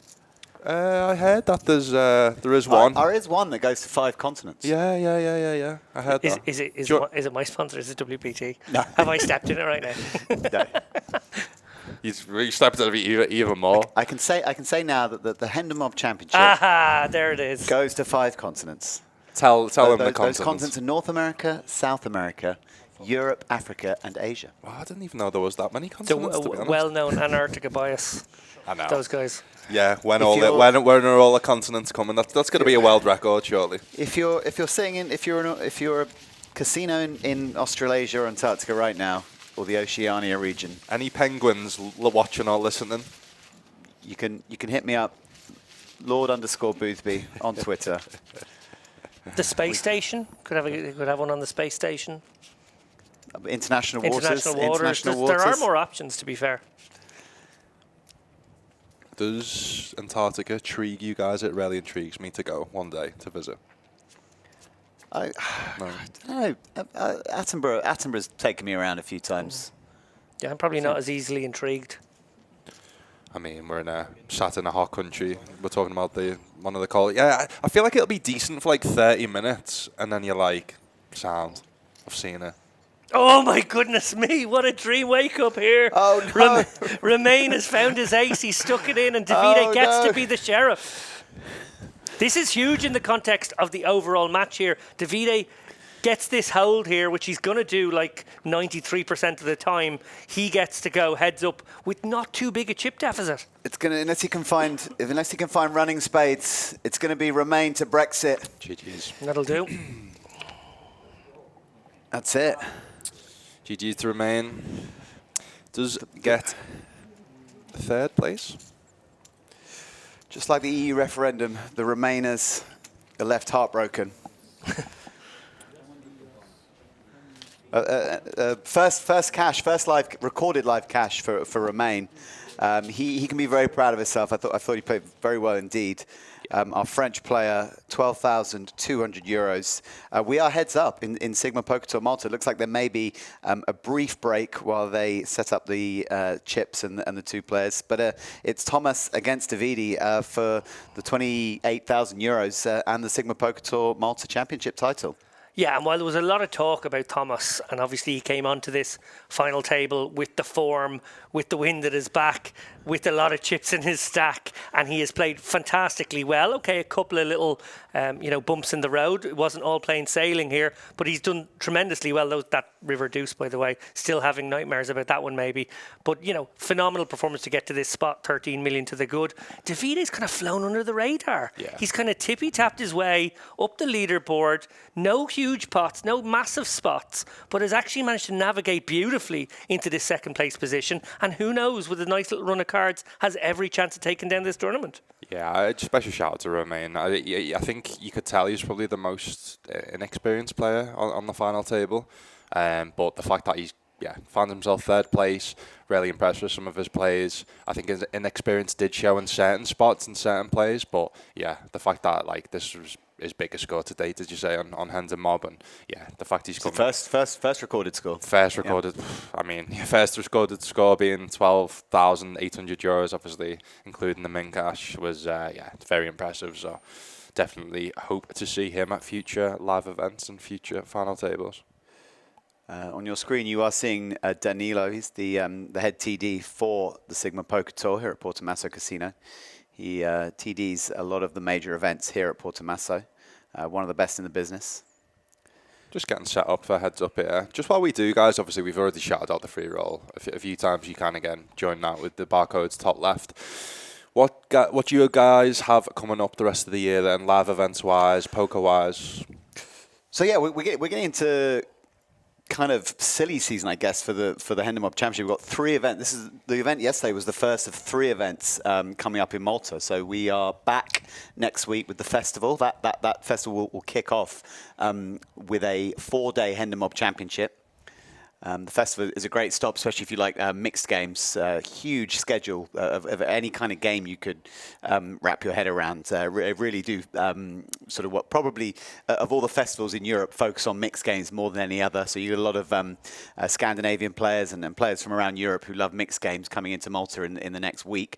That event will kick off with the Hand and Mob Championship. Hand and Mob will be here, and then we head off to the likes of Malta, Bratislava, and Cape Town. So autumn, just really kicks off both from a sort of live event standpoint and from a workload standpoint for the Hand and Mob. Just with all the poker that's going on around Europe, you've got the EPTs, you've got Battle of Malta, Malta Poker Festival. Just going to be an incredible autumn for poker in Europe. How about yourself, David? Yeah, some of the same stuff there. I will be here for Frankie's Festival in a week and a half's time. I'm going to play some of the bigger events at that one. Might even splash around in some of the mixed game stuff that I'm probably a dog in. Going to go for a fairly big one on the EPT that's here, I think.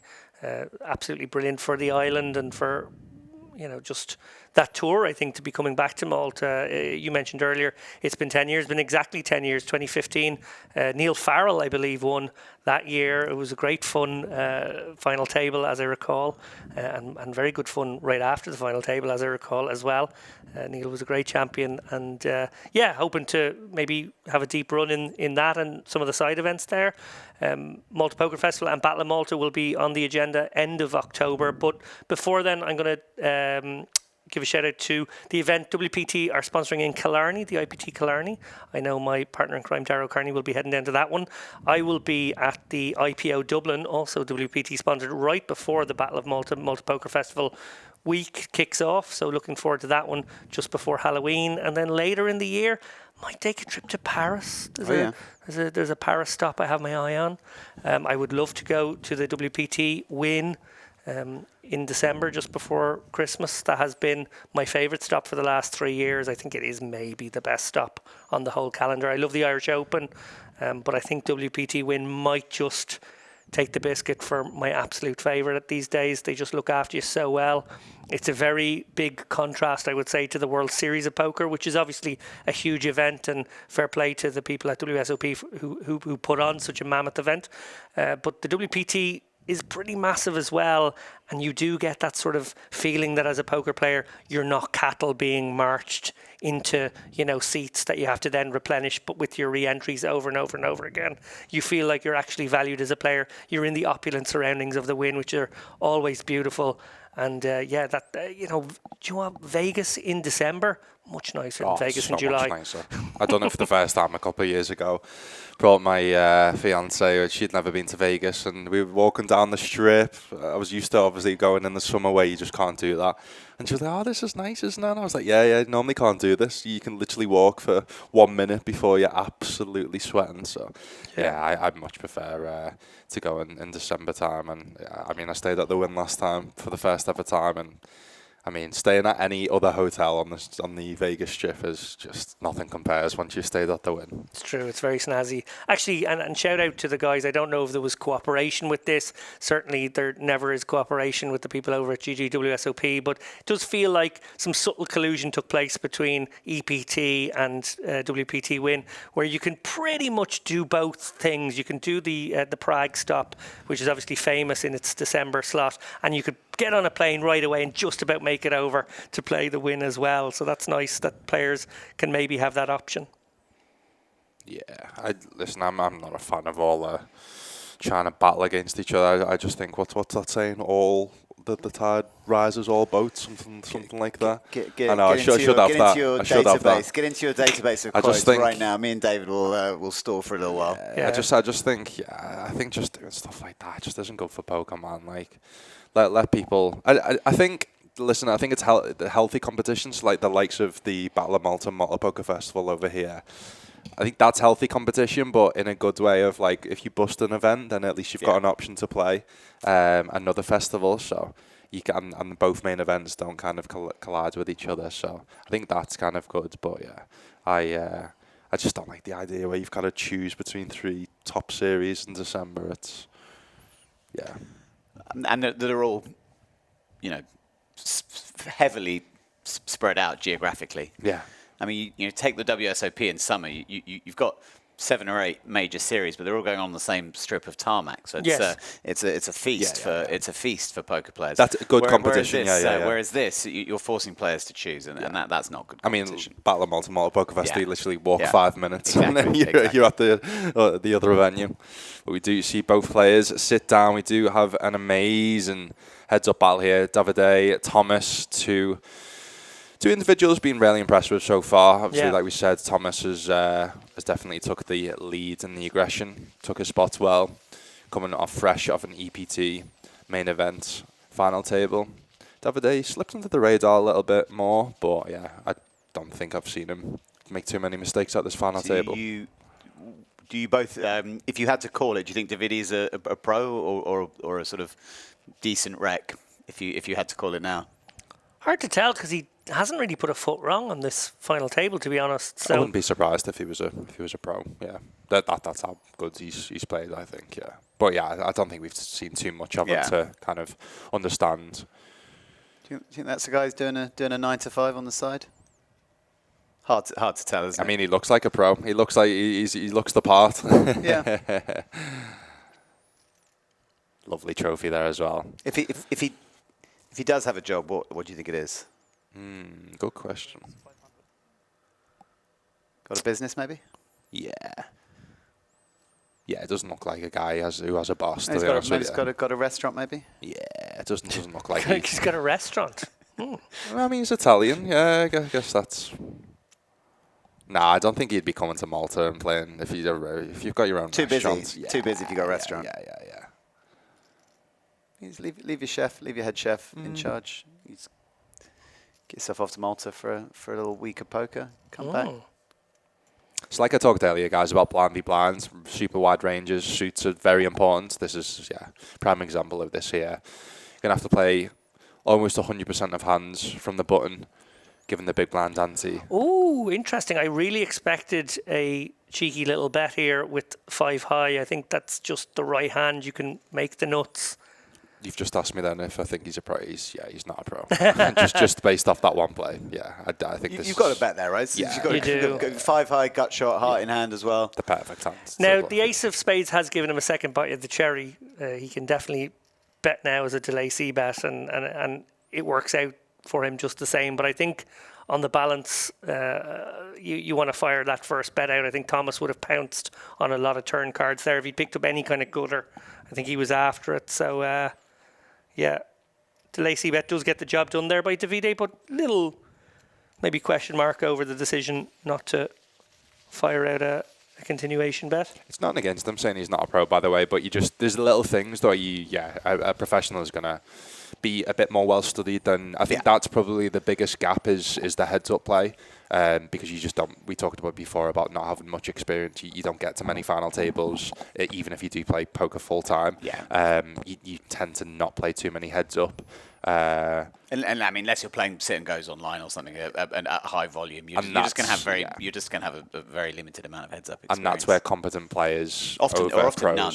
Yeah, exactly.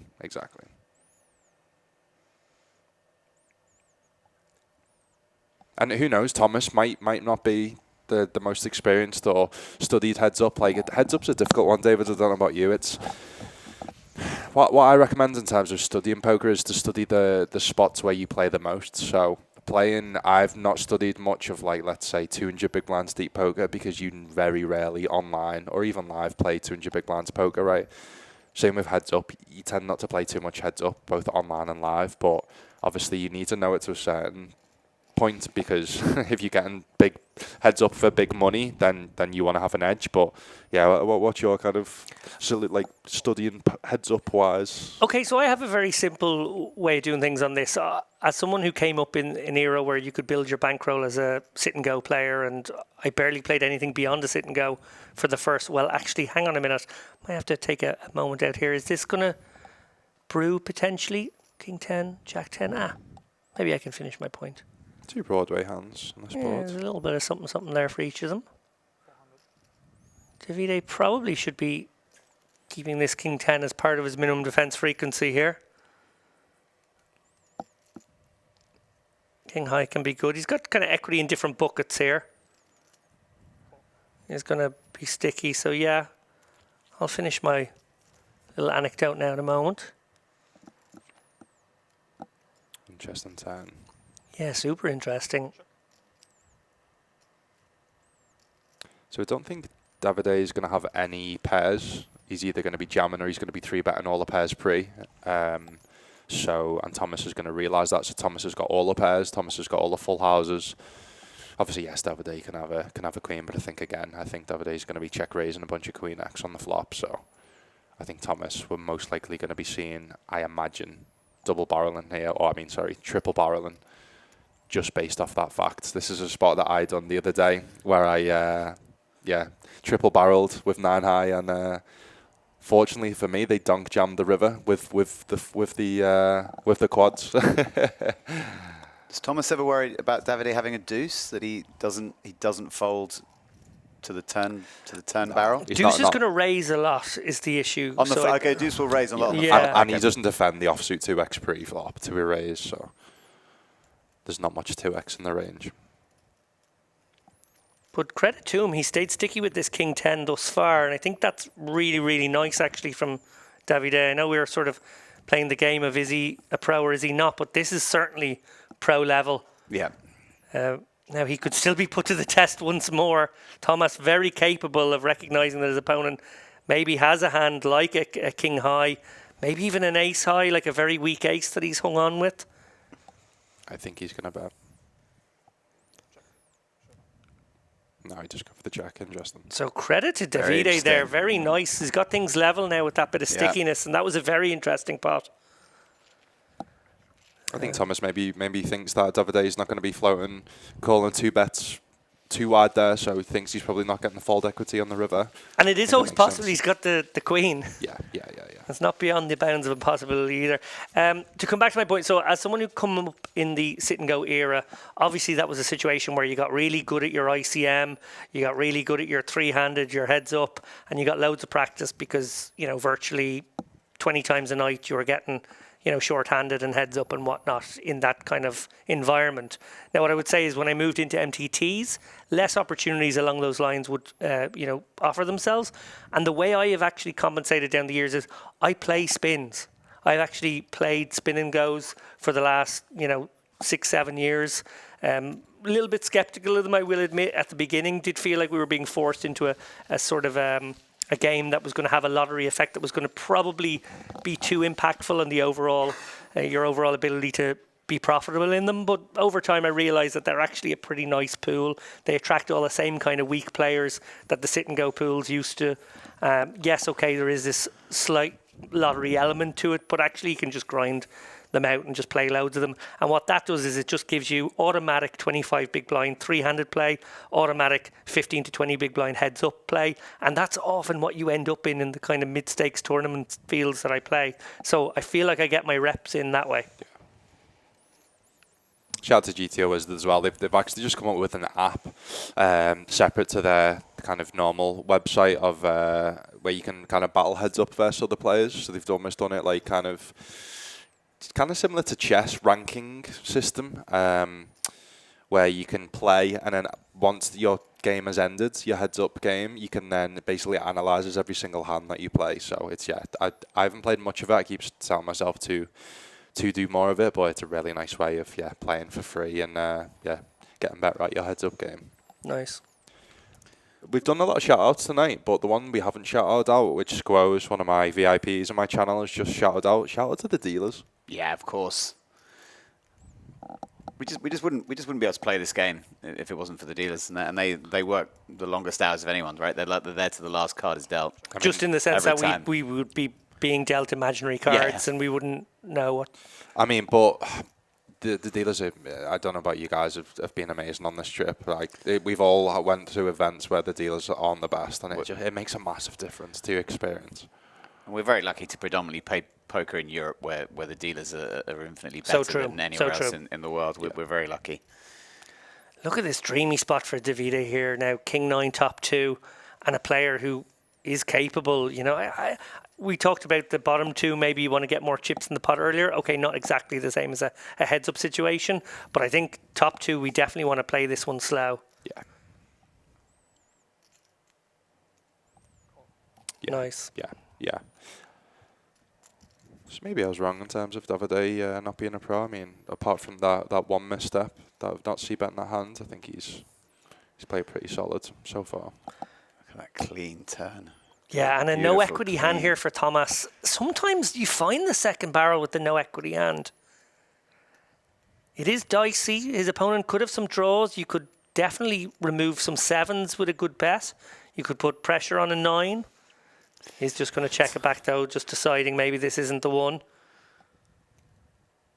Thomas he's very controlled. He's not a maniac by any stretch of the imagination. He's controlled with his aggression. He knows when to take his foot off the gas, so that it's been evident throughout the night. He will be offered another bite of the cherry here in most worlds here. Davide should check this one over and get the one pair hands to barrel here. He does as well. And also just a perfect card to give Thomas some rope. Yeah. Yeah. And does Thomas ever go big here?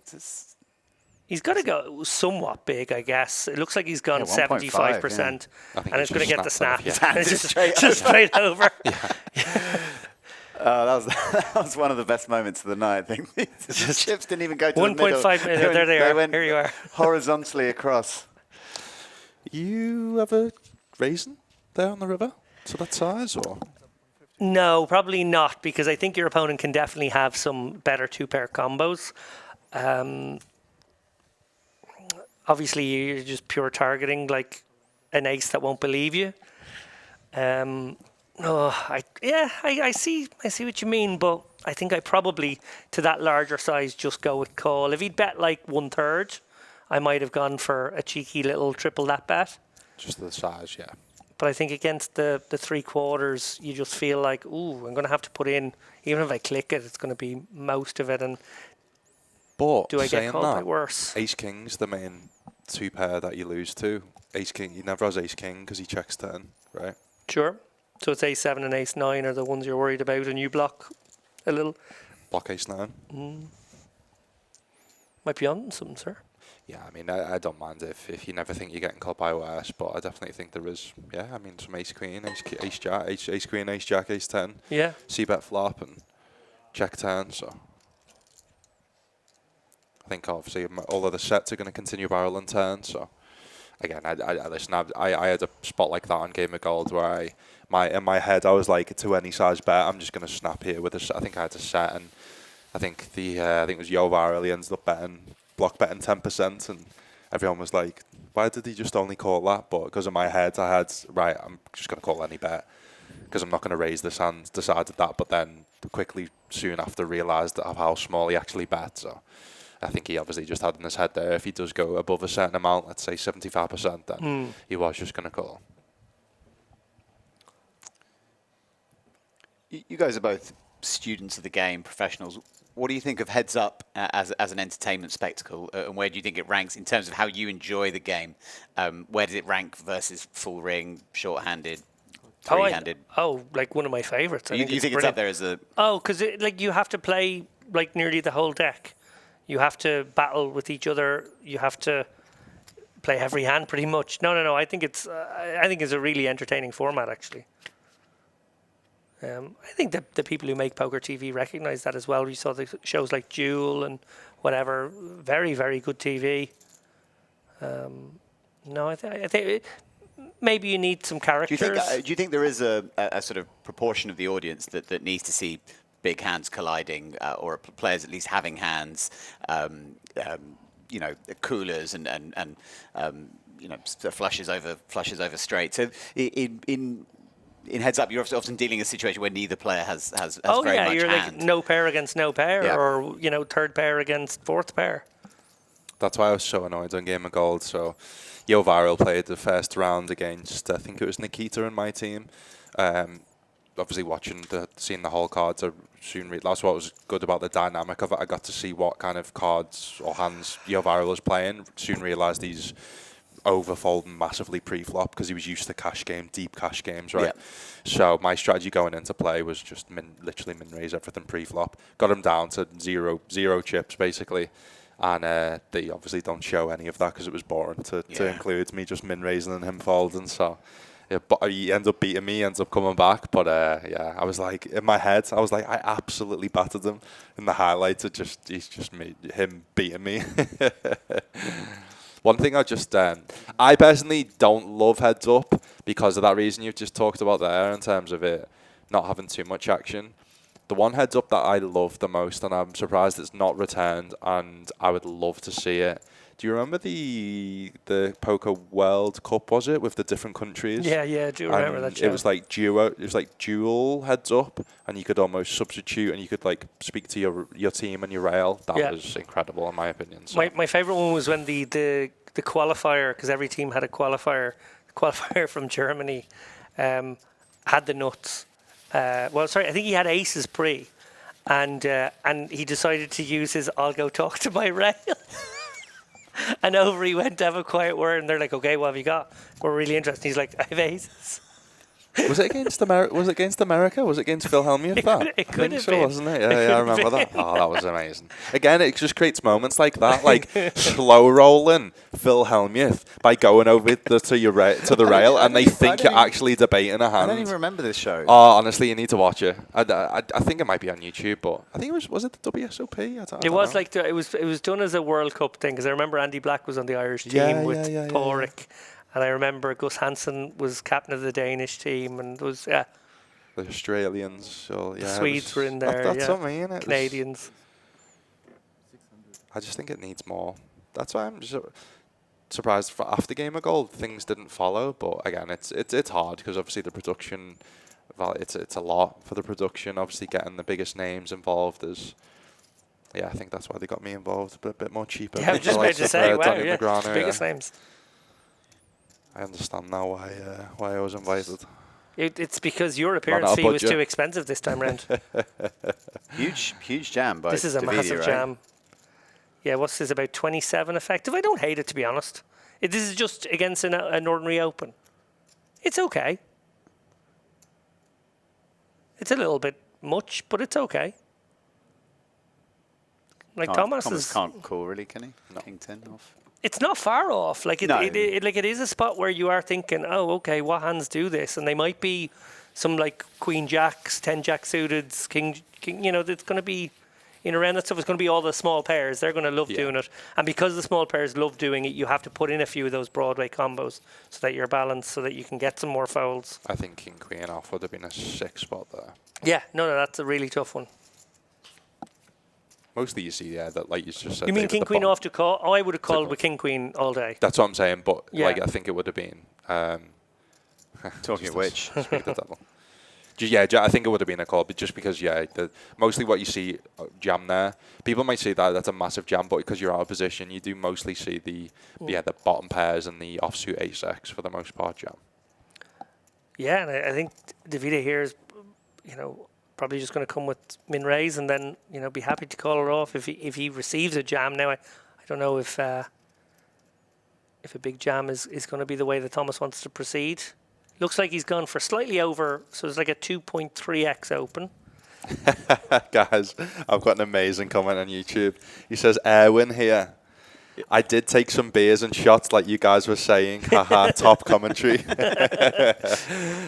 guy. Top guy, Erwin. Listen. I mean, I knew the answer to Owen.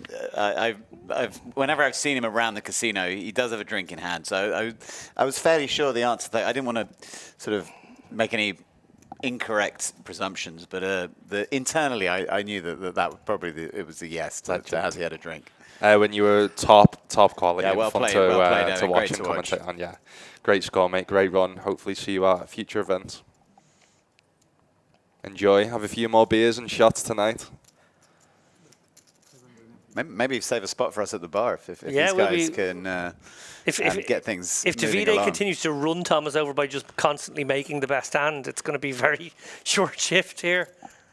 This is what we talked before about, like heads ups. There's so low margins, even if you are a more experienced player. Just the variance when you shallow stacks is. The very simple reality is that we've played 10 hands of heads up, and I think Davide's made the best hand 9 of them. That's unfortunately the way it will go sometimes. He says first ever tourney. Wow, for Erwin, that's incredible. Wow. Hey, I mean, well done, sir. We have you for life now. Yeah, you're a lifer. You're about your lifer after that. I've got to apologise. I was criticising him for folding ace queen when I probably should have called. The guy's playing his first tournament. He's made the final table. Mate, listen, I didn't even make day 2 Erwin, so I've never made a final table. I don't think of a. I was too scared to even play. €400 event. Amazing for your first ever tourney. That's impressive, man. Super impressive. I always say, listen, if you do make mistakes, which I made a lot of them on when I was on Game of Gold, and I was like feeling a little bit upset, and I remember bumping into Jason Kuhn at the Win Championships actually, and he was like, walk with me, and I was like, I just feel so bad from Game of Gold. I was looking at all the comments. Everyone was saying telling me to retire. And who am I? And he was like, mate. He was like, you're so young. It's your first experience. You just take it as lessons. You know what I mean? Like, it's like everyone was. Well, he didn't say everyone is that bad, but he basically said it of like everyone makes mistakes when you're so early into your career. So you just got to obviously not see it as the best of things, but you just got to learn and. That give that motivation rather than giving you motivation to not play in a tournament again. Oh, here we go. I think this might be this could be the last hand we see here, guys. I mean, if this flush comes in or this 10 or 7 pairs, I just think it probably goes all in on this street. It's a 6 setup. What a spicy flop out of nowhere. 10-7 of hearts, Queen 10-8, 2 hearts. Oh, there we go. Jack of hearts turn. I mean, this is a way that potentially Thomas gets away from his hand. Yeah, he may lose. I think he must lose 1 street, but maybe he only loses like 600k in this hand somehow. Does he ever just check fold this Jack of Hearts turn? It's the worst turn in the deck, right, for his hand. No, you can make boats and your hand beats all the draws. So no, I think you're still in the mix here, but you could certainly get away on rivers. So maybe that 600k is the only chips he's going to lose here. Again, dreamy spot for Davide. Oh, it's the deuce of diamonds. Nice big brick on the river. He certainly could get paid again. What size are we going here, guys? I think we have to go kind of big here, because if we're up against a 9, it's great. If we're up against 2 pair, we want to make them feel like there's as many bluffs as possible. I'd love to see something around pot size. Yeah, I think you could do 2 sizes. I think you could do a size where it targets 2 pairs. I think you could do a size that targets solely potentially lower flushes and 9x. So it'd be interesting to see what size he goes with here. I think when you have a 10 and you block some of them 2 pairs and you unblock the 9, I think I prefer going the pot size bet, just polarizing. Basically saying you've got a flush or a bluff. It looks like he's got about 1.3 in hand there. I don't know if that's going to be the ultimate bet, but no. Here's here's a little extra. Bit of cherry on the top. What are we looking at? 1.6. Yeah, Owen, you're amazing, man. Should be proud. Congrats on the score, on the run. This is a super hard spot for Tomas here. He's losing to a 9, he's losing to a flush, but his opponent is capable of maybe, you know, turning the king of hearts with something. Maybe a cheeky little king of hearts, 5 of diamonds. Just going for this one. Thomas may not know this, but we haven't really seen too many river bluffs at this final table so far, off the top of my head. No. Certainly not too many pot-sized river bluffs. So the question to ask here is, when you're making these decisions, is, do I beat any value? Which I don't think he does. No, not at this sizing, as you said there. Maybe if you'd faced a sort of a quarter pot. Yeah, he's made the call. Yeah. And does he have bluffs? And he obviously thinks he does have enough bluffs for him to make the call. Yeah, super unfortunate. I mean, he definitely obviously could have lost a lot more on certain runouts. I thought it was all goal going in on that flop. I was getting ready to stand up. Yeah. I was getting ready to start bellowing. Oh, one-way traffic here. Tomas hasn't really done much wrong. Like we could probably analyse that last hand in a lot of ways. I don't think we can get too harsh on him, given that we have to, you know, give our opponent credit for being capable of bluffing that spot sometimes. He's just been run over by the deck, to be honest. Yeah. Now that could change and suddenly go the other way too. But heads up can be particularly cruel when somebody just like wins 7 out of 8 hands, and you just feel like, oh, I'm getting pipped, I'm getting, you know, coolered, I'm getting set up every single time.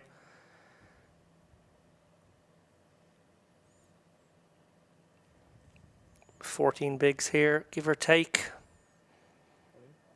He's just going to send us. Okay, interesting. Ooh, Davide with the pretty one. Ooh, it's a pretty one. Wow. It's a close spot. You ever to spin the wheel here? Yeah. Yeah, because your opponent, you can remove the top here when he jams 14 and a half. So you're thinking to yourself, okay, well, small pairs, I'm actually like bang on 50% against. You're thinking, well, if he's got ace king and I call, I still got about 42% against that hand, which isn't a disaster either. But you're also thinking it's much more likely he's got a kind of a one big card, one small card when you face the jam. It's going to be the ace 5. It's going to be the king 6 suited. It's going to be that kind of stuff. I think you can pass on this one, but it's actually a lot closer than people realise. Yeah, it does pass. The fear, I suppose, being mostly that it could be the queen 10 suited or the king 10. Ace 9 off, maybe. Yeah, that kind of stuff makes sense. King 9 even. Yeah, so Owen's got a really good attitude. He put in chat that he'll play future events, might even do EPT, but he has lots of study to do, though. So that's the attitude I like, man. Not having your bit, because the problem is, what I see quite commonly in new players is they have a big score, a big win, and they think they're the best poker player alive, and they don't want to study, they don't want to get better at the game, and then they soon quite realise, oh no, there's levels to this game. So yeah, having that attitude of having your first big score, big run, and knowing that you've got, let that motivate you to work hard, get better at poker, and get to future final tables. Yeah, well said. Yeah, stay in school, guys. Yeah. the generation that pretty much as a whole all pulled out of college in the poker boom, and that's not going to be replicated in the modern era. Finish your studies, play a bit of poker on the side. Yeah, that's what I always recommend. Don't quit your job and do 1,000 hours in a 100-day challenge like I did. Would not recommend that. I was going to say, but I'll keep quiet. That was some grind you did, man. That's a way to put yourself on the map. I'm not even joking. Like, I don't even do 10-hour streams now. And when I do, I'm like, how the hell did I do this for 100 days straight? Honestly, though, do you know when you see these people do them challenges or I mean, I listened to a podcast of this guy. Oh. That motivated me to do the challenge where I think he went around Antarctica. Speaking about Antarctica, the first person to go around Antarctica unassisted. Do you see Thomas flopped the top pair here with the 9-8 the other day, middle pair? Good opportunity to get some back here. Davide's got an easy call here with second pin, and Tomas, it can run out funny, but is likely to bet again on a big card. Maybe not specifically the 10. It's an interesting one. I was going to say, if we did see like a big card, like a king, queen, you'd be pretty happy betting a second time here. But actually on specifically the 10, you'd be a little bit worried maybe about some... well, I guess you have the 9 blocking the 9-10, yeah. But yeah, he's going to keep betting. Yeah, keeps control of the pot as well, which is nice. And you can find value. And a lot of the pairs also have a draw, so it's nice to pursue value here. Depending on sizing, it's already an interesting spot for Davide. Half pot, yeah. I still got caught by flush draws, straight draws. Don't hate a fold here. Really good instincts. I was about to say, don't hate a fold here. For almost similar reasons, that 10 is a scare card because it's actually made Thomas's hand with some of his semi-bluffs. 10-7s, 10-9s, that type of stuff, 10-5. Yeah, so EPT and Battle of Malta are on at the same time, Jordan. EPT's on at the start of October. Battle of Malta and Malta Poker Festival are on at the end of October. Yeah, so what I'd say is if you are planning on playing them, like maybe just have a 7-8 day holiday in between. Just enjoy 7 or 8 days of sunshine. Is that the gap between the EPT and... It's about 8 or 9 days, I think, yeah. Oh, God, yeah. Oh, because the EPTs last forever, don't they? I think they go until the 13th, and I think then maybe that stuff starts on the 22nd or 23rd. It's around there. Yeah, that's exactly what I think I'm doing. 26th for Malta Poker Festival. Oh, okay. Right. Well, maybe I'm wrong. Maybe it's a full 2 weeks. You can have a little bit. I'm going to go and have a week in Gozo. There you go. That's my go-to holiday. Sounds very take sensible. The dog. Take a little 20-minute ferry. Do you know I'm doing a weekend in Gozo? I wonder if we're going to be there at the same time. I haven't booked it yet, to be fair. Okay. So. Well, I won't tell you just in case it makes you avoid me now. I wouldn't want to run into Lucas at the beach. No, I can leave Chewy, my dog, with you, and then me and Jodie can go for a couple of date nights. No, you represent. Keep my t-shirt on if I'm. Yeah, you represent the danger. On the beach with you. Yeah, we can swap. You can have my dog. We can have the kids. 10 years ago, that's a deal I'll take in a flash. 10 years ago, I introduced my partner Sharon to a topless Anton Wig on the beach in Barcelona, and I don't think she ever looked at me the same again. She didn't really think that like we were members of the same species after that. Just like, why am I with you? And I got it. I agree. To be honest, just seeing Anton Wig with his top off gets you in the mood anyway. I've seen it myself. Yeah, it needs page 3 models. What a specimen. So yeah, I put you in that category, Lucas. There's no way I'm letting my missus see you. No.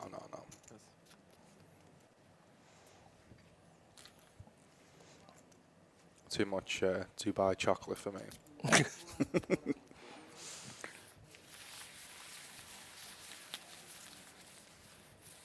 I hope you guys have enjoyed this coverage. Been really enjoying today. Obviously, SiGMA Poker Tour is a new poker tour. We're hopefully going to see more of next year. I've not been able to confirm the stops for next year, but we've done a bit of research, a bit of digging, and I think we can Yeah, there's been some sleuthing. Quite exciting for 2026. And speaking of that, we have done a couple of shout-outs for the free roll on the MTT Sports. Get involved. Top left, you can use the barcode while Thomas wakes up with the ace queen of clubs here. Ooh, and it might get the job done here. Limping off 12. The king 3 could definitely consider jamming this. I think that's what we'll see. Yeah. There we Yeah, that's the all-in go. call. Trapped. Well, he's trapped his man, but his man still has 33%. It's the first time we've seen the glasses off for Davide. First time I've seen his eyes. We're back to dead level if this hand holds for Tomas. Should the king or 3 find its way onto the desk? Oh, That's a spicy one. That's a spicy we're one. flipping a coin now. Coin flip. Queen takes away. It holds up. Back to level. Queen didn't change anything, did it? Still king. Oh, took away. Queen took the 3 away. Took away 3, yeah.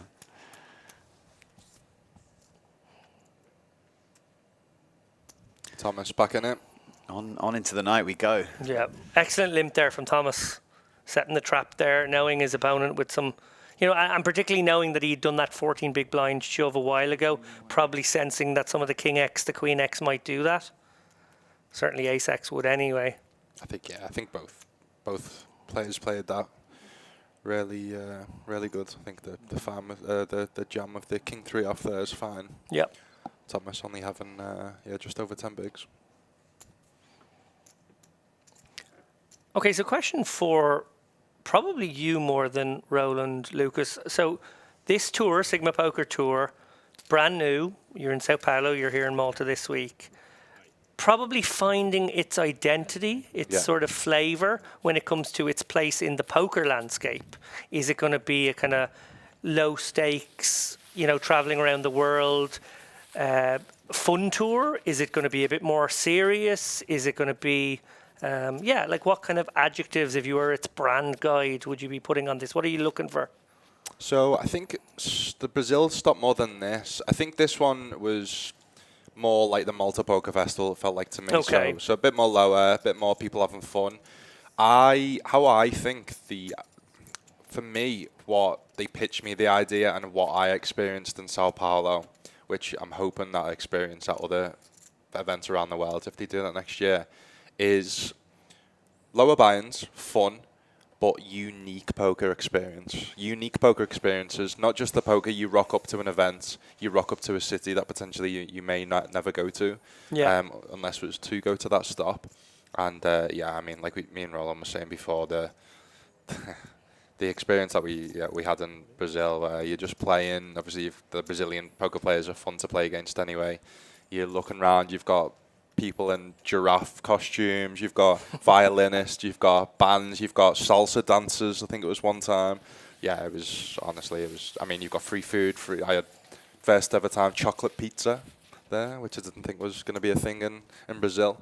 And I think that's the vision, and that's what I feel like it's going to be in the future. I think obviously a bit less so in Malta, just given that I've already experienced what it's like to play poker in Malta. It's at the same venue as the Malta Poker Festival, so it feels very similar to that, similar buy-in, similar schedule. But yeah, I think that's why almost kind of makes you experience the culture of each country. So let's say maybe every stop's different in a way, because obviously every culture's different. But that's what I truly felt in Brazil. So yeah, I think maybe translating that into fun poker events, but also experiencing the culture. Because that's the thing, we talked about here, you can have flags on your Hender mob, you can go to certain countries across the world, you may only play poker and go in the casino. Like I've just been to Montreal at a WPT event. I only saw Playground, the venue. I didn't see any in Montreal. So no, you don't. It's too far out. Exactly. You wouldn't be the first. Yeah. But that's a thing. I think if you can almost bring that culture and bring that experience of that city or of that country to the poker event, I think that's where the SiGMA. Because the thing is, right? We also went to the SiGMA event in Brazil, right? You were a speaker on the poker panel. Yeah. And like how much of the culture did you experience from that? All the samba dancers going around, like the people, the experiences, like. So I think that's where they're almost trying to translate that why the SiGMA events have got so big and so popular is for that reason, right? People go there to experience the culture, experience the unique experience of that. They don't just go there to, obviously you can go there and make connections and stuff like that, but I think the experiences are the main thing that people go for.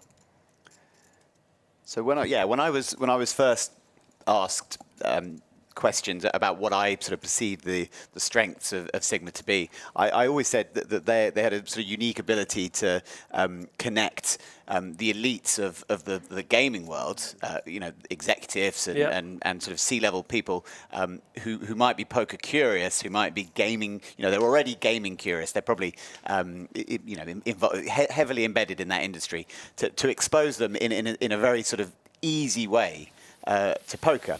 And I think that is happening at some of the sort of lower level events. You're seeing people who perhaps haven't dipped their toes into a tournament. Certainly in the ladies' events, the way they're set up to be a free roll.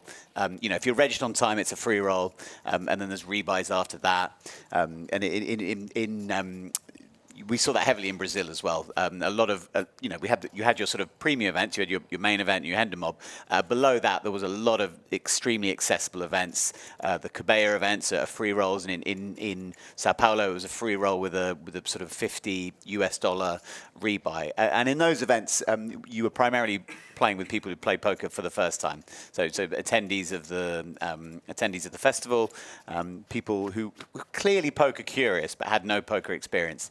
Now I say definitely, these aren't the type of people who are just coming from a SiGMA festival and saying, I'm going to jump straight into a main event, but they are being, they're being shown a bridge between, the world of affiliates and the world of SiGMA and the world of gaming and the slightly kind of often mysterious world of poker, where that first step into a casino can be intimidating, even for men. I mean, we talk a lot about women finding it a little bit I was just going to say that. daunting to enter that poker. But if you're a man or especially a young man who's only ever played in home games or in very, very casual settings, I do think that first step into a casino is also quite daunting, whatever your gender.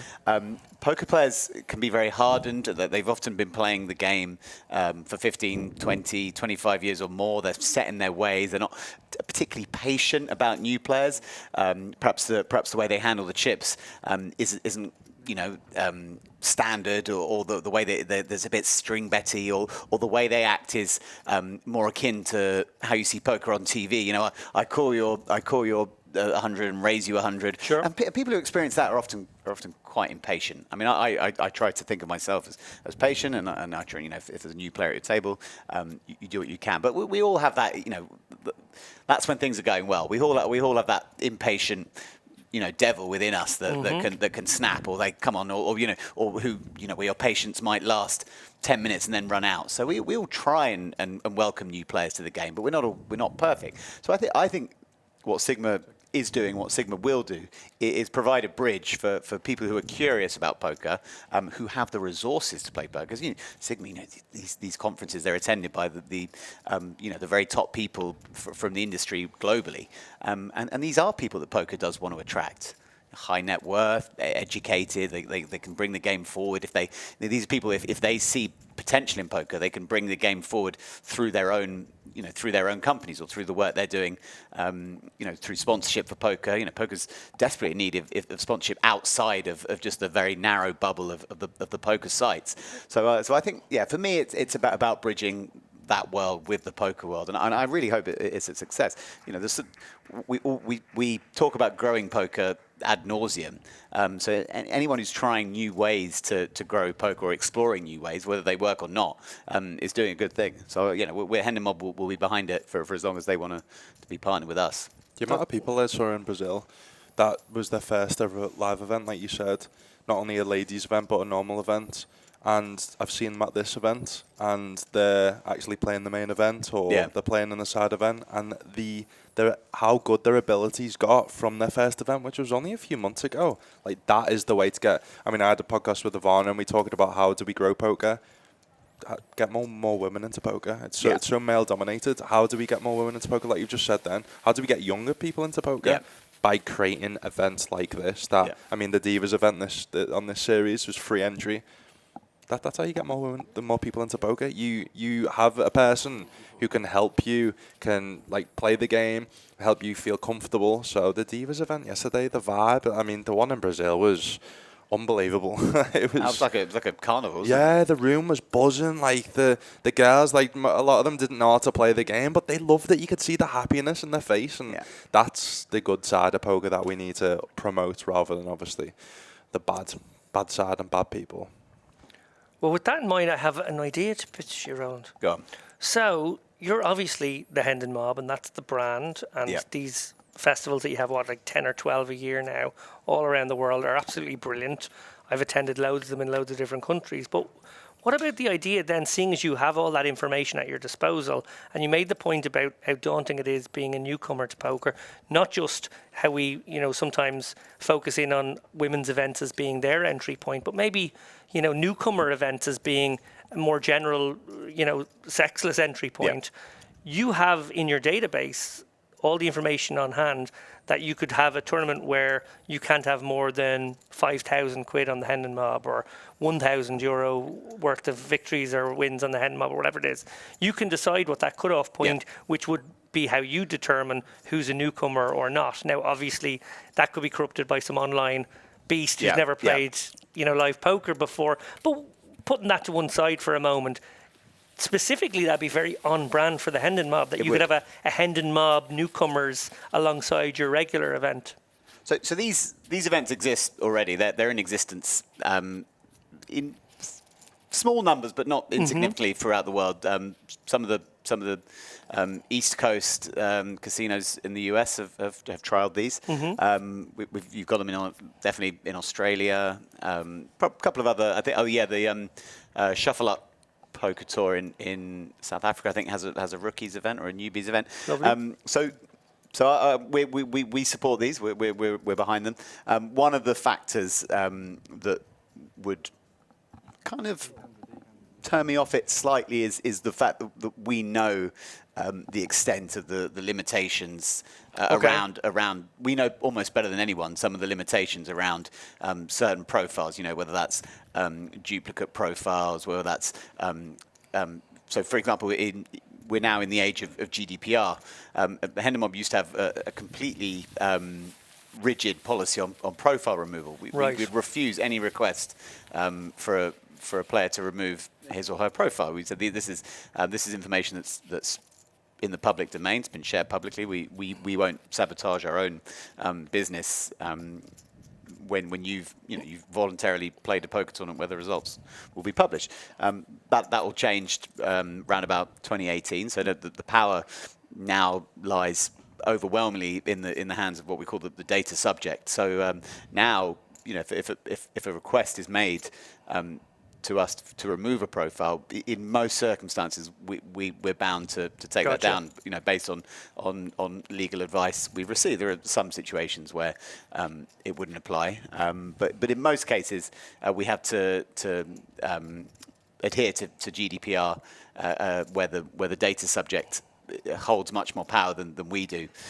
in a particular scenario. So there's so many kind of imperfections in basing an entry to a tournament on one particular profile, that it would, I would say, almost provide more headaches than it would resolve. That's a shame, but I do understand where you're coming from. I would like to trial it one day.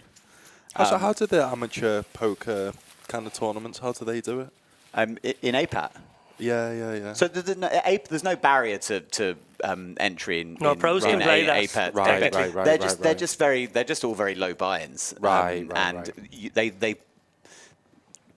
they run events that such low buy-ins that the professionals wouldn't really be attracted by the 50, 60 quid That makes sense. events. So I wake up with the ace-9 suited. I do really like the idea though. Yeah, I really like. I like. Did the WSOP do one this year where it was people under a certain age and people over a certain age? Yes. Yes, they did they did a battle of the ages where it was like one day one was the older, one day one was the younger. I quite like that stuff like that. Yeah, because I never hated the idea of like an under 25s either, feeling like that was at least a sort of an opportunity for. I always kind of thought like maybe one day of the festival should have all those discriminations at the same time. That you were either below or above the thing, or you were whichever it was.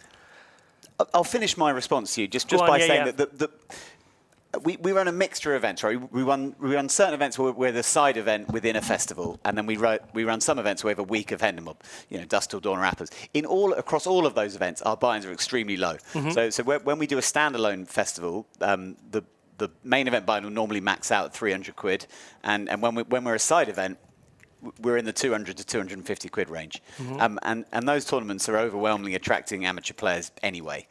So do you need to add additional layers of checks or requirements to freeze out more experienced players? Not really needed. We might freeze you out of a few Hendon Mob events and give other people a chance. But just so you can be the only one with 5 cashes then. Wouldn't we want to do that anyway? I enjoy.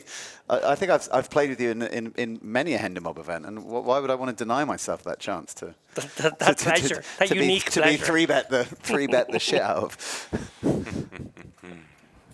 No, it's just. I think just having these conversations down, coming like with people in the industry and coming up with how new ways of getting people into poker, getting a bit more comfortable. But yeah, I mean, going back to obviously the broader question of that's what I'm kind of wanted to work with SiGMA Poker Tour as obviously trust Yvonne, and it just excited me to kind of get new faces and bring more people into poker. I think it's just only good for the game. I think all festivals, and this is myself, this is even the bigger guys, should be trying to provide at least some tournaments at the very lowest level. For example, EPTs are great, right? But they're not offering anything to perhaps a poker fan, a 19-year-old poker fan who may not have any bankroll at all, who wants to experience an EPT. I would like to see a €150 tournament in an EPT, just one, to give someone a chance to people for whom that £150 would even be a lot of money, just to give them a little shot at turning up and sort of rubbing shoulders with their heroes. So it's all about accessibility for me when it comes to getting younger players into the game. I do get it why they haven't, because it takes the idea of obviously it takes the prestige away of winning an EPT or whatever, or a bracelet. But like having it so accessible to win it, and having one event it's one event. It doesn't take the prestige away. Obviously, it's having multiple low events, or when they give a bracelet or a trophy out for any event. You know what I mean? That's when. To jump back into the action here, guys. Slowly, carefully, quietly, Thomas has nerdled his way to almost well, certainly it's like a 6-4 lead at the moment, and he's just. Managed to put a little bit of distance in.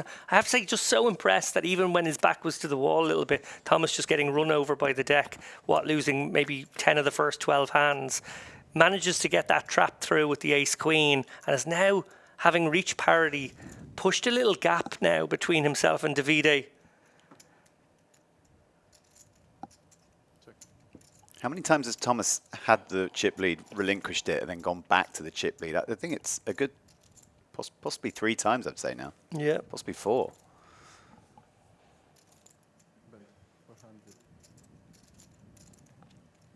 That's a nice bet from Davide with bottom end of the open ender. Just going to get some better hands to fold a lot, which is really nice. I'm going to be hearing that song on my nightmares, by the way. Yeah, I mean, if That's if the level up, isn't yes, it? if anyone, I was going to say, if Okay. anyone's wondering why they're hearing dance music, there isn't a disco in the corner of the room. The level goes up, and the music blares. I liked it at first when I first heard it a year ago, and I was like, yeah, actually, because then you know when the blinds are going up. But now, after playing a whole week of it, I'm like, nah, I never want to hear that song again, ever. I think we need that SiGMA Boy song that's like really popular. Maybe it's only popular with like 7-year-olds because that's the world I live in these days. The content guys have been churning out Turning out the SiGMA tunes. Boy, Oh, SiGMA has been. Boy Okay, yeah, I've had a lot videos of that. on Instagram. See the chip stacks there. Davide, 20 big blinds, 8.1 million. Thomas now with the chip lead, 31 big blinds. See them discussing, laughing, smiling. I mean, they're both locked up, 18,400 euro. Yeah. Good to be Thomas Brzezinski right now. Yeah, 500k and $500,000 in his pocket. Regs another tournament. Gets heads up. Yeah, that's pretty sick. I think I had someone ask, like, on day one, like, why is he playing this if he's just won 500,000? And yeah, I mean, he's proved why. Why not? Oh no, he predominantly wasn't playing €5,000 buy-ins prior to the main event. You don't want to make the mistake of just jumping up in stakes exponentially just because you've had a big score. It would be a way to go broke pretty swiftly. So I like what Thomas is doing, coming down to a tournament where he's clearly a strong favourite in his own country, on his doorstep, and just crushing. Flush drawn out for Thomas. Not much for Davide. He might take a stab here. Check.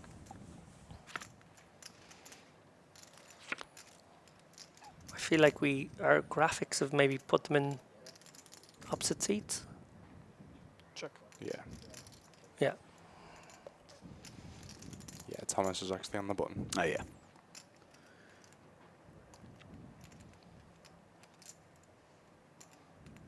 Yeah, I think this board's mostly going to be a c-bet range from Thomas.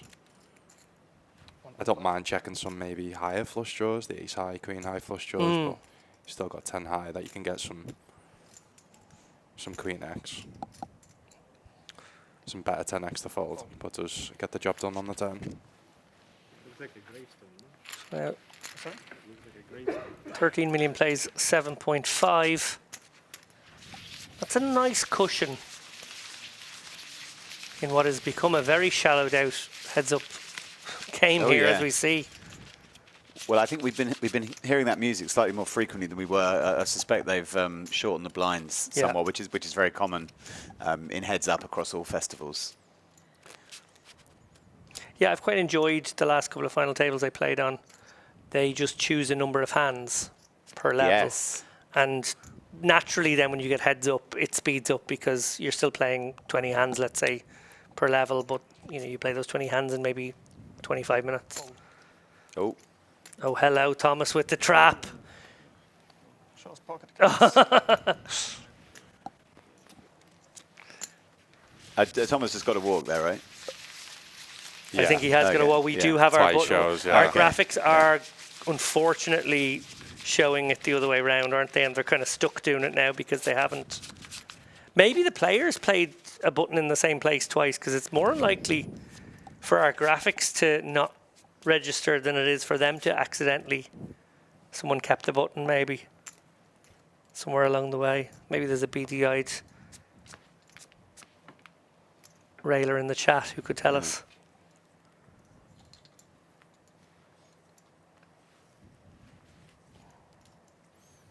Thomas now, pocket fives. Okay, and we do have a dealer button beside him, so whatever it is, it's been fixed. This is all in call, I believe. For sure. Yeah. Let's go. Classic flip For the win. To see if Thomas Brzezinski can win the SiGMA Poker Tour Malta.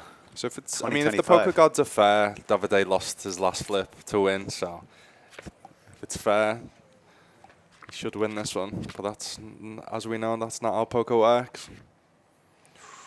That's a little bit sweaty. Ace Jack 3 boards. There is the 10. That's the 10. But it's a There's diamond. diamond. They play on. Back to level, or well, not quite level actually. Davide with 12 to about 8.5 now. Gonna do the countdown here, but if our graphics are right, that is a nice little cushion now for Davide. Poker gods are... Turns out they are feeling kind. fair. Yeah, they're kind sometimes. 6,075,000. 6,075,000.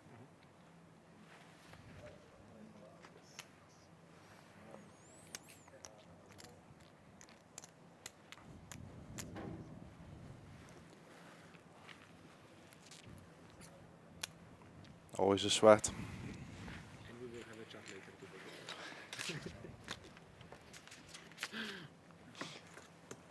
So yeah, guys, I will be live again on both of these channels streaming on Tuesday. I'll be streaming some online poker, so if you are watching on YouTube, please subscribe. If you're watching on Twitch, please click that follow button. Yeah, I'm mostly online MTT player, streamer, so if you're interested in watching me play, we'll be playing all the online series. Buy-ins up to $530 buy-in. Yeah, I strongly endorse that message. Really big fan of Robin Poker. Been watching your stream for years now. David only says that because I know where he lives. I'll come round and steal his Dubai chocolate. And I don't keep it in my cupboard, but I know keeps in his. Whenever I'm ran out after me finish at 3 AM, run to David's. You guys are, you're spending a lot of time putting out your own content. How much time do you get to spend, as a consumer of the sort of entertainment content of others? Whether that's Twitch streams, YouTube vlogs. Do you get a bit of Brad Owen in your lives, or? Yeah, that's a really good question. I do consume a fair amount. Like I'm actually not a big Twitch consumer. So Robin Poker, Spraggy. There are a couple of guys I will tune into. Giraffe Ganger back when he was a bit more prolific, but. I do watch some of the vlogs, do consume a lot of the written content. I'm a fan. I'm mostly podcasts, to be honest, yeah, because I obviously stream full-time. I used to be, before I used to do it full-time, I used to watch a lot of streams when I used to work, have it on the side, but when it's your job, you know yourself, guys, when it's your job, the last thing you then want to do when you finish your work is do more kind of work, so... But I don't know whether you guys watched it. I mean, it's not a brand I work with, Winamax, but they've done the Insider Mind of a Pro series on YouTube. It's very well made. Unbelievable. They done, obviously, they now use the AI subtitles. They done one with Mateos and him running deep in the SPT Main a couple of years ago. I'd highly, highly, highly recommend. Like, I personally don't watch that much poker content because I just want to switch off. I feel like I get burnt out if I do watch. I mean, I used to watch it going to sleep. My fiance always used to joke that she knows all the poker terms, but she doesn't really know what's going on. Just based off, I used to fall asleep to all poker videos, but I tend to get just so I don't get burnt out. But that's one I watched recently where it was like. Because normally you see the high-stakes guys play against other high-stakes guys, which is entertaining, but it almost doesn't translate to the games that you play. Yeah.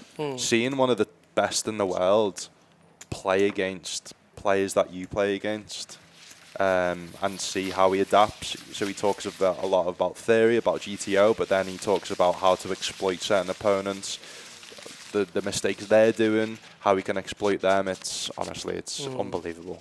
That's really cool. Yeah, I have to say I don't watch a lot of those live cash game shows. They're not really scratching the itch for me, but I watch as much of every Triton as I possibly can. Oh yeah, me too. I think they're just must-see TV. I try and watch almost every minute if I can. Yeah, same. Triton's a prime example of a new thing coming into poker that's just lifted the game and just took it by storm. It's incredible. Yeah, I mean, it's almost perfection on every level. Probably a light jam here. King Deuce going to be getting it in here. And King Queen. Here we go. More than happy to oblige. Yeah. For the win, Davide, Thomas at risk. 75% to become the first ever SiGMA Poker Tour Malta Main Event Champion. Just needs to avoid a deuce. Safe. 8-4 flop. Deuce and a deuce only it's going to be. Oh, and on the turn, just lock it up. And we do have the first ever SiGMA Poker Tour Malta Main Event Champion, Thomas. Congrats to him, just get second place. Davidi. The champ does get first place for 28,500 euros, Thomas. Fresh off his EPT main event run for 500,000, does get second for 19,000 euros. And there it is, guys. They see all the payouts. Really enjoyable final table.